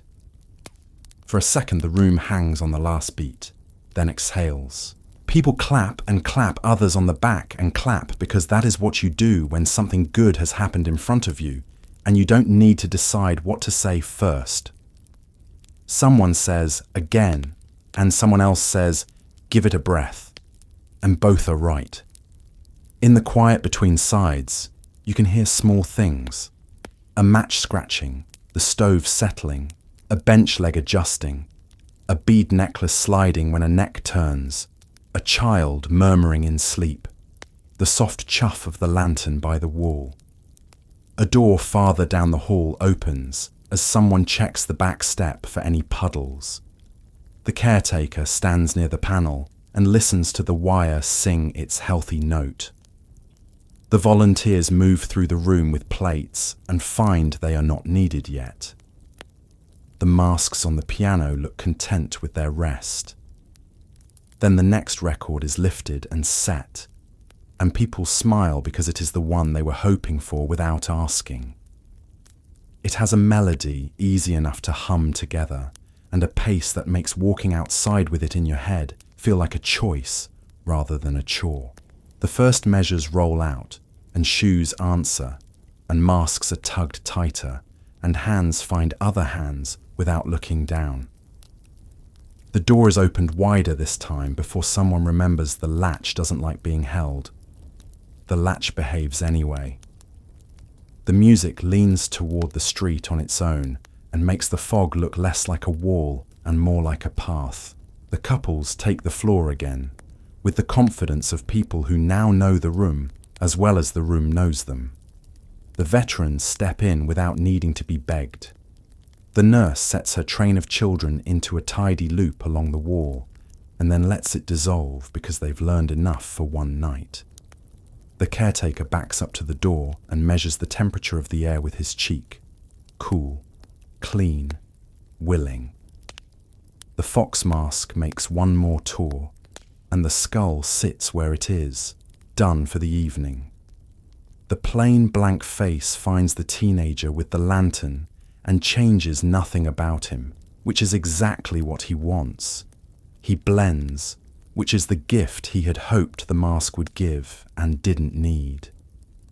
The woman with the red scarf ties it tighter and laughs into it once when a turn goes smoother than it should.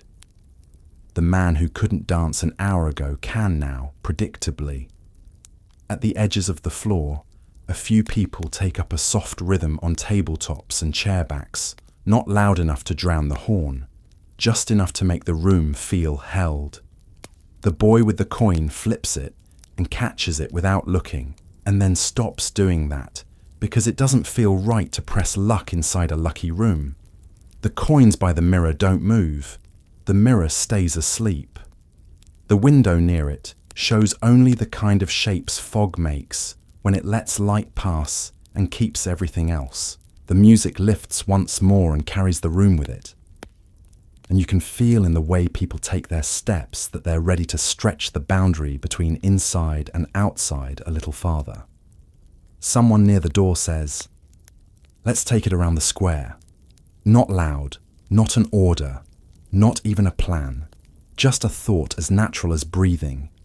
Heads turn in agreement before words catch up. The caretaker steps aside without being asked and checks that the hinge will not complain. A volunteer pulls the door wide. The night waits on the other side with space enough for the line to travel and come back without breaking itself. Shoes tighten, coats are grabbed, and then forgotten, and then grabbed again by people who know they will be sorry if they leave them. Masks are straightened, strings retied, a hat brim flattened with a palm, a scarf looped twice. The gramophone's horn points at the open door as if it understands its work for the next few minutes is to mark time for feet on boards, and then on stone. A woman fixes a pin in another woman's hair with the ease of sisters, and then raises her eyebrows at the window as if it needs to watch. It will. The flame in the lantern by the wall breathes as if it too is ready to move. The line forms without anyone saying line. It heads toward the door because that is where the pull is now, and the music is light enough to carry, and the masks look like they were made to see what the street looks like under them. The caretaker opens the door all the way and keeps his hand on it until the last shoulder clears. The night meets the room and takes the tune without stealing it. The first pair steps out onto the porch, then the second, then the third, and the floor inside holds the weight of the waiting feet, with the patience of old wood that knows there's plenty of night left to use. The fog has thinned enough now that the lamps make small halos that touch at the edges, and the street shows its shape again, though the corners stay hidden. The hall stands behind a curtain of pale mist, its windows dim but still faintly gold. The last of the music has drained away, leaving only a low hum that could be the echo of footsteps, or the pulse of the night itself catching its breath. The town looks smaller this late, its rooftops pressed closer together, its fences leaning inward, as if the houses are huddled for warmth. A bell strikes somewhere, slow, careful, each toll separated by more air than sound. It doesn't come from the church, not exactly. It sounds too near, too thin. Some clock left unwound for months must have found its spring again. The sound carries unevenly, slipping through the fog and fading before it finishes counting. The streets answer with a silence that listens, a pause that feels like a tension.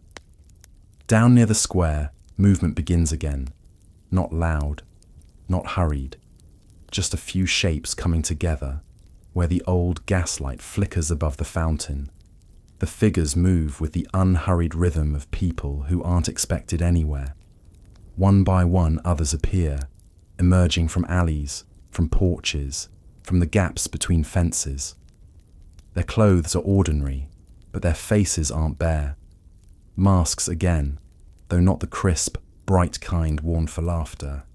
These are old, paper peeling, ribbons frayed, the colours washed soft by years of use. Some are animal faces, some human, some only painted ovals with mouths that never quite smile.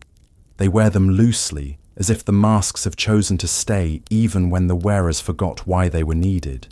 No one speaks. There's no signal, no invitation. The fog carries its own direction, and they follow it. The fountain's basin reflects a weak light, its surface disturbed by the wind that moves nowhere else. One man, tall, in a coat too large, steps forward and lifts a small lantern. Its flame trembles, uncertain, then steadies. That's enough. The group begins to walk.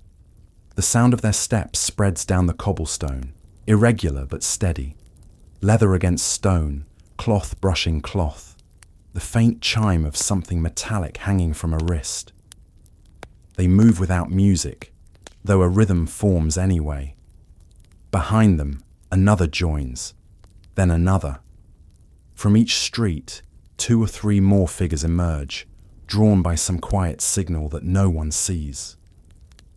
Within minutes, there are dozens moving together, silent, but not solemn, walking as if through a memory too gentle to disturb. At first, it looks like a procession. The kind towns used to hold for parades or wakes, when everyone moved in time and someone carried a flag. But this one has no banner, no clear front or back. The masks turn from side to side as they move, their gazes wandering toward windows where curtains twitch. A few lights flicker on in upstairs rooms. Someone watching might think the whole thing a trick of the fog, shapes forming and dispersing at random.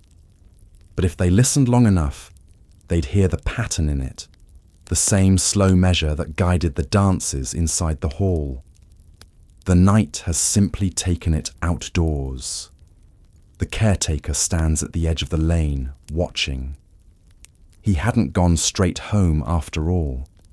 Something in the air had made him stop near the square, where the fog opens just enough to see the fountain's light. He leans on the rail of the old fence, his coat collar up, his breath visible. At first, he thinks it's another late group from the party, neighbours walking home together. But then he sees the masks. He recognises a few of them. The white one from the hall, the black one that had hung near the stage, the one shaped like a fox that the children had passed around. They move past him slowly, their heads turning slightly towards him as they pass. None of them speak, and yet he feels acknowledged, not threatened, just seen. He doesn't move. He watches them go, the lantern's small light bobbing with each step. As they turn the corner, the fog thickens behind them, closing like water over a path. When the last one disappears, he's alone again. The silence returns, but it's not empty. It hums faintly, the way the hall had after the music stopped. He wonders if he should follow. He doesn't. He just stands there until the cold starts to creep through his gloves. Farther down the road, the parade continues. They pass the baker's shop, its sign creaking gently. They pass the barber's with its striped pole long stilled for the night. They pass the bridge where the river curves black beneath the streetlights. Their shadows slide along the walls, stretched, doubled, and folded into one another. Sometimes, when a lamp flickers, 2 shadows merge into one and then separate again, as if the fog itself were deciding who belongs to which body. At one corner, a child stands watching. She's barefoot, wearing a nightgown too big for her hair loose around her shoulders. She doesn't seem afraid. She holds a small paper bag, the kind children used earlier for sweets. It hangs nearly empty. When the first masked figure reaches her, she lifts the bag instinctively, as if expecting the familiar exchange, trick or treat, question and answer. The figure pauses, then reaches into their coat and drops something inside. Not candy, not coin, something that makes a soft sound, like dried leaves. The girl looks into the bag, but before she can speak, the figure has moved on, and the next one passes, and the next. She clutches the bag close, her eyes following the line as it disappears into the fog. Then she turns and runs toward the direction of home, the bag held tight against her chest. The street behind her goes still again. But the air holds something new now. An echo of footsteps long gone, the faint glimmer of lantern light reflected in puddles that hadn't been there moments ago. In one of the upstairs windows near the square, the fortune teller sits awake, her shawl around her shoulders, her cards spread out again, though she isn't reading them. The candle beside her burns low, its wick bending toward the glass. She watches the fog, the way it swirls as if stirred by something unseen. And then she sees it. The movement of figures, faint through the mist, masks gleaming briefly as they pass beneath the lamps. She doesn't flinch. Her eyes follow them as one might follow a current. When the lantern light flickers across the window, it catches her reflection for a moment. The line of her face behind the glass, blending with the shapes outside until it's unclear which side of the pane she's on. The parade passes the churchyard next. The iron gate stands open just enough to let the fog drift through. The figures slow as they near it, their steps falling softer against the cobblestone. A few turn toward the graves, bowing their masked heads as they pass. It's not ceremony, not habit, just a quiet acknowledgement. The bell from before sounds again, one last uneven strike, and the figures pause as if listening for what comes next. Nothing does. They move on. Somewhere behind them, a door opens. The old couple from the house with the candle step out onto their porch. He carries the candle holder, she the plate with the 2 slices of bread. The flame wavers but doesn't go out. They stand together, looking toward the street. The fog parts enough for them to see shapes moving at the far end of the lane. He squints. "Do you see that?" he asks. She nods. "I see it." They don't move closer. They just watch as the shapes draw nearer, soft, slow, their masks pale in the glow. The first figure passes without looking up, the second with a small nod. The woman feels the faintest chill as the air shifts. She holds the plate steady. One of the passing figures reaches out, not to take, but to touch the edge of the wood. Just once, lightly. Then they're gone again, swallowed by the fog. The couple stay where they are until the sound of footsteps fades completely. Then she looks at the bread and says, "We'll need more flour soon." He nods. "Tomorrow." They turn back inside, closing the door softly. The candle stays lit until morning. By now, the procession has looped back toward the heart of town. The fountain still glimmers faintly, the surface of the water disturbed by a small, steady ripple, though there's no wind. The figures slow as they approach, forming a wide circle around it. The one with the lantern steps forward again, holding it high. The flame catches the edges of the masks, turning them briefly gold before sinking back into orange. No one speaks.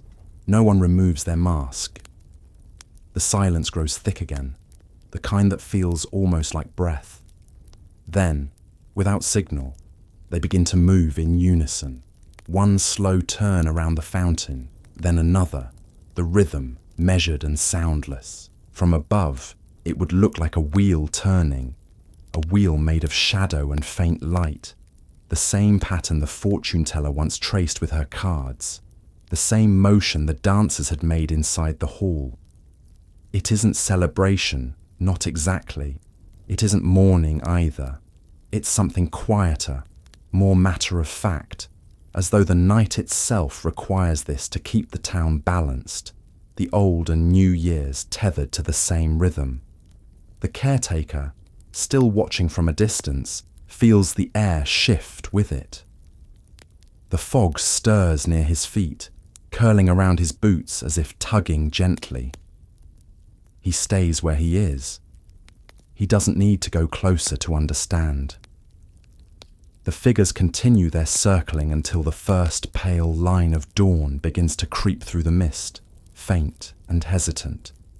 The lantern's flame flickers, fighting the light that's beginning to return. One by one, the figures slow, their movements losing shape. The masks dim in the half-light, their details fading until they look like nothing more than patches of fog turning over themselves. The lantern dips once, then goes out. The circle holds for a breath longer, then breaks apart. The figures drift away in different directions, some down the narrow lanes, some toward the fields, some back toward the river. None of them speak. None look back. The fog follows them, erasing their path as they go. When the caretaker finally steps forward, the fountain's surface is still again. Only a faint trace of soot remains on the edge where the lantern's flame had burned too close. The square looks as it always does. Quiet, ordinary, the kind of place no one would believe had ever hosted a parade at all. He stands there for a while, then reaches down and picks up something small from the ground. It's one of the masks, paper, thin, damp from fog. The paint has nearly peeled away, but the faint outline of a smile still shows. He holds it a moment, then folds it carefully and slips it into his coat pocket. The fog lifts slowly as dawn pushes through.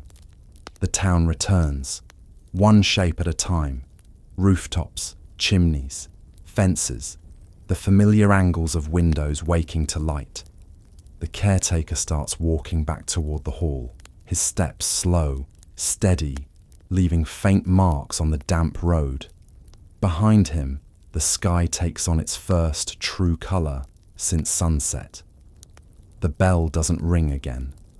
The fountain's water reflects nothing but the pale shimmer of morning. Still, if someone were to stand there long enough, they might notice the faintest vibration in the air, a rhythm just beneath hearing. The pattern of footsteps, perhaps, or the echo of masks brushing past one another. The sound of a night that hasn't finished, only changed shape. The streets breathe it quietly, and for now, that's enough to keep everything standing. The dawn doesn't rush. It comes the way it always does after nights like this. Slow, careful, without insisting. The fog still holds onto the streets, curling low along the gutters and folding itself around fences. It thins in patches, only enough to show the shape of things returning. The line of rooftops, the pale outlines of chimneys, the faint glimmer of dew collecting on rails. The lamps along the square have gone out on their own, one after another, until the last one flickers twice and stays dark. The caretaker is already up, though he hasn't really slept. He'd gone home not long before sunrise, only to find the quiet of his small kitchen heavier than the quiet outside. The chair by the window still held the shape of his coat, the stove still faintly warm from the fire he'd left burning. He had poured himself a cup of water, set it down, and stood there for a while before walking back out. Now he's here again, standing in front of the hall. The building looks ordinary in daylight. The fog softens the brick, blurs the edges, hides the tiredness that shows after a long night. The windows are streaked with condensation. A paper streamer hangs halfway loose from its tack. He unlocks the door, the latch giving the familiar click, and steps inside. The air smells of wax and cider gone flat. The floorboards creak beneath his boots, answering like they always do. He moves slowly through the room, opening a few windows to let the morning air drift in. It's cold, damp, but cleaner than the heavy breath of last night. The paper decorations rustle faintly, the sound like leaves turning over themselves. He straightens a few chairs, folds two that were left in the middle of the floor, and gathers a handful of paper cups from the tables. The small mirror still rests on the fortune table. He picks it up and sets it upright this time, letting the light from the window hit the glass. It's cloudy from fingerprints. He wipes it clean with his sleeve and looks into it. Not for long, just enough to see his own face, pale from lack of sleep, and the faint outline of the hall behind him. He places it back down, face up this time. The nickel is still there. He touches it once with his fingertip and leaves it. Some things are better left where they settle. The gramophone sits silent on its stand. The record from last night has already cooled. The label shows a faint smudge where his thumb had rested. He considers playing something again, maybe to fill the space, but decides against it. The air feels too new for sound. Instead, he lifts the needle and wipes the dust from its point, a small act of care. Then he sets it down gently and closes the cover. Through the open window comes the faint clatter of a milk cart moving along the cobblestone. Somewhere down the street, a door closes, followed by the bark of a dog. The town is stirring, slow but certain. He leans against the table and listens to it come back to life. For a moment, he imagines the night still sitting just beyond the door, not gone, but folded neatly, waiting for next time. He takes his coat off, hangs it on the hook near the stove, and starts collecting the leftover dishes. The kettle is cold, the bottom coated with a thin film of sugar. He empties it into the sink and lets the sound of water fill the room for a while. When he's finished, he dries his hands on a towel and looks toward the far wall. The portrait the boys had played with still hangs there, the nail straight again. The mask they'd left behind has dried stiff, its grin warped by moisture. He picks it up, studying it in the new light. The paint has flaked away in places, leaving the paper soft and pale. He sets it gently on the table beside the mirror and the coin. The three of them together look like remnants of something larger, small proofs that the night had really happened. Outside, the fog is lifting. The square takes shape again. The fountain, the benches, the line of trees with their last few leaves still clinging. He opens the door wide and steps out onto the porch. The boards creak underfoot. From here, he can see down to the bakery, where the smell of fresh bread is already pushing into the air. The morning feels slower than most, as if the whole town is still half dreaming. Across the street, a woman sweeps her steps, her broom moving in even strokes. The sound blends with the faint roll of the milk cart and the cry of gulls overhead. The caretaker nods to her when she looks up. She nods back, then returns to her work. The world seems lighter, though the colour hasn't fully returned yet. Everything is still the colour of smoke and ash before the sun decides what to do with it. He walks toward the square. His boots leave small dark prints on the damp pavement. Near the fountain, the stones are still wet from fog, the basin half full of rainwater. He crouches and touches the edge. The soot mark left by the lantern's flame is still there, faint but visible. He rubs it with his thumb. It smears slightly, leaving a streak on his skin. He looks at it for a moment, then wipes it on his coat and stands. Down the lane, the door of the old couple's house opens. The woman steps out with a pail, the man following behind with his coat half buttoned. The candle in their window has burned itself to a stub, leaving a thin line of soot on the glass. He calls a quiet good morning across the street. The man raises a hand in reply.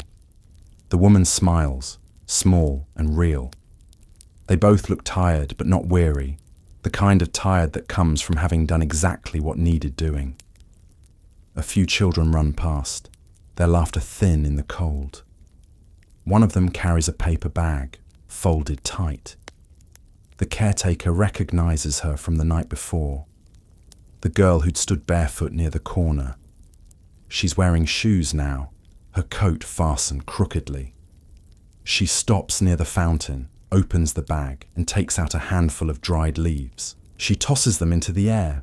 The wind catches them and carries them a few feet before letting them settle on the cobblestone. The girl watches them fall, satisfied, then runs after the others. He watches her go until she turns the corner. The church bell rings, steady this time. Morning has officially begun. The sound is clean, not echoing the way it had in the fog.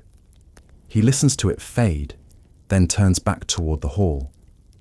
The sunlight has reached the steps now, thin and yellow, cutting through the last of the mist. He stands there for a while, hands in his pockets, breathing in the air. It smells of damp wood, bread, and the faint trace of wax that clings to his sleeves. Inside the hall, the light changes everything. The tables look smaller, the chairs less crowded, the decorations more fragile. The mirror catches the sun for the first time in hours, throwing a stripe of brightness across the floor. The mask's shadow lies next to it, its shape softer now, almost unrecognizable. The nickel glints sharply once before the light moves on. He walks across the room, dragging a chair back to the corner where it belongs. The scrape of its legs on the floor sounds louder than it should. When he's finished, he sits for a moment, looking around. The place feels empty, but not lonely. It's the kind of stillness that follows good noise, the air still vibrating from what it held. He can almost hear the laughter again if he lets his thoughts wander. The shuffle of feet, the murmur of voices, the fortune teller's calm tone, the faint clink of cups. It's all there, just below the surface, as if the building remembers every sound it's ever heard and keeps them somewhere behind the walls. He glances toward the door, half expecting someone to come through. No one does. Only the draft moves, curling along the floor before lifting the corner of a paper streamer. He smiles faintly and lets it be. By noon, the fog is gone. The sky has cleared to a dull blue. The caretaker steps outside again, locking the door behind him. The key turns easily. He pats the handle once, more out of habit than anything else. The street is brighter now, the cobblestone drying in patches. Across the way, the baker stands in her doorway, wiping her hands on her apron. She nods as he passes. "You kept it warm last night," she says. "Looked lively from the window." He smiles. It was a good one. It sounded like it. She gestures toward the empty square. Strange how quiet it gets after. He nods. Always does. He walks toward the edge of town where the road narrows into dirt and the trees start again. The air feels different here. Lighter, though colder. The fog lingers only in small patches under the hedges. He stops near a fence post and pulls the folded mask from his coat pocket. The paper has stiffened as it dried. He opens it carefully, smoothing the edges. In daylight, it looks ordinary again. Just paper and paint, nothing else. He studies it for a moment, then hooks it over the top of the post. The wind catches it, fluttering it gently until it settles, watching the road.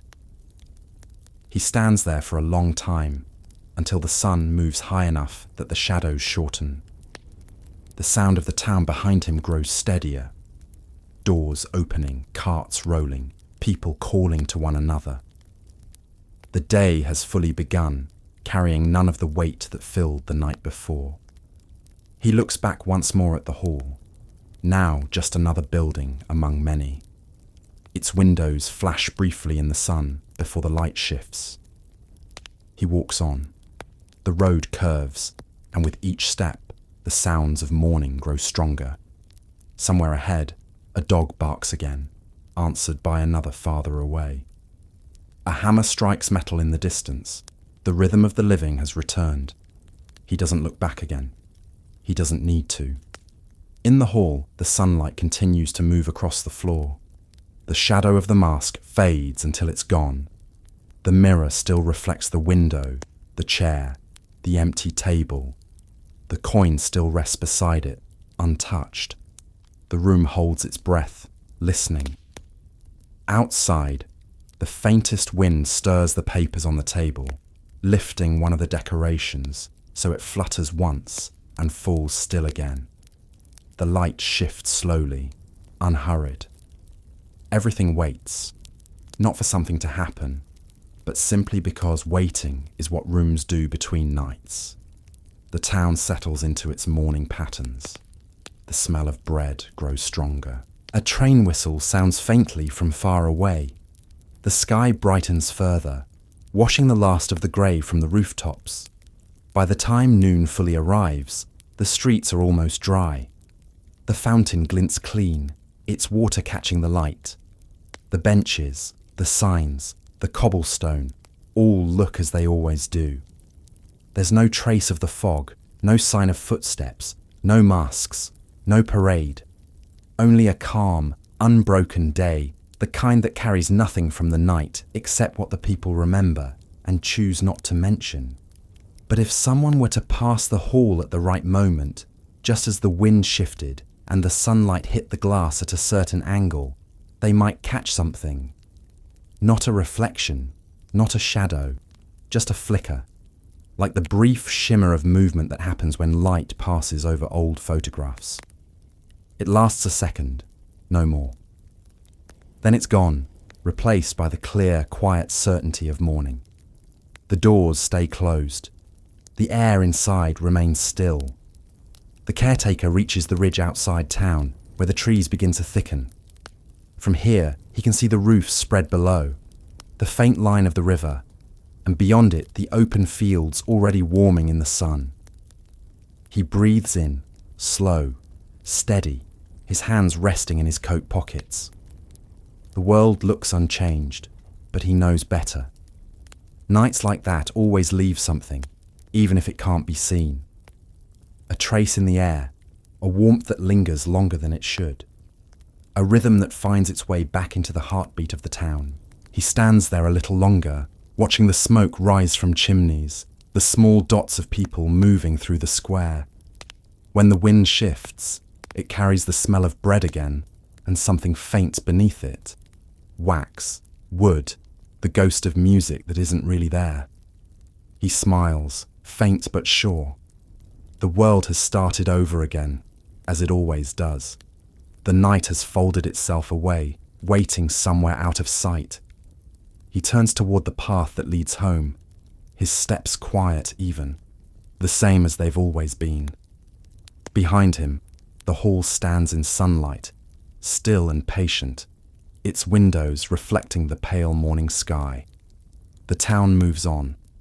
The day stretches open, and the rhythm that began long before this Halloween, and will come again next year, keeps time with the steady beat of footsteps disappearing down the road.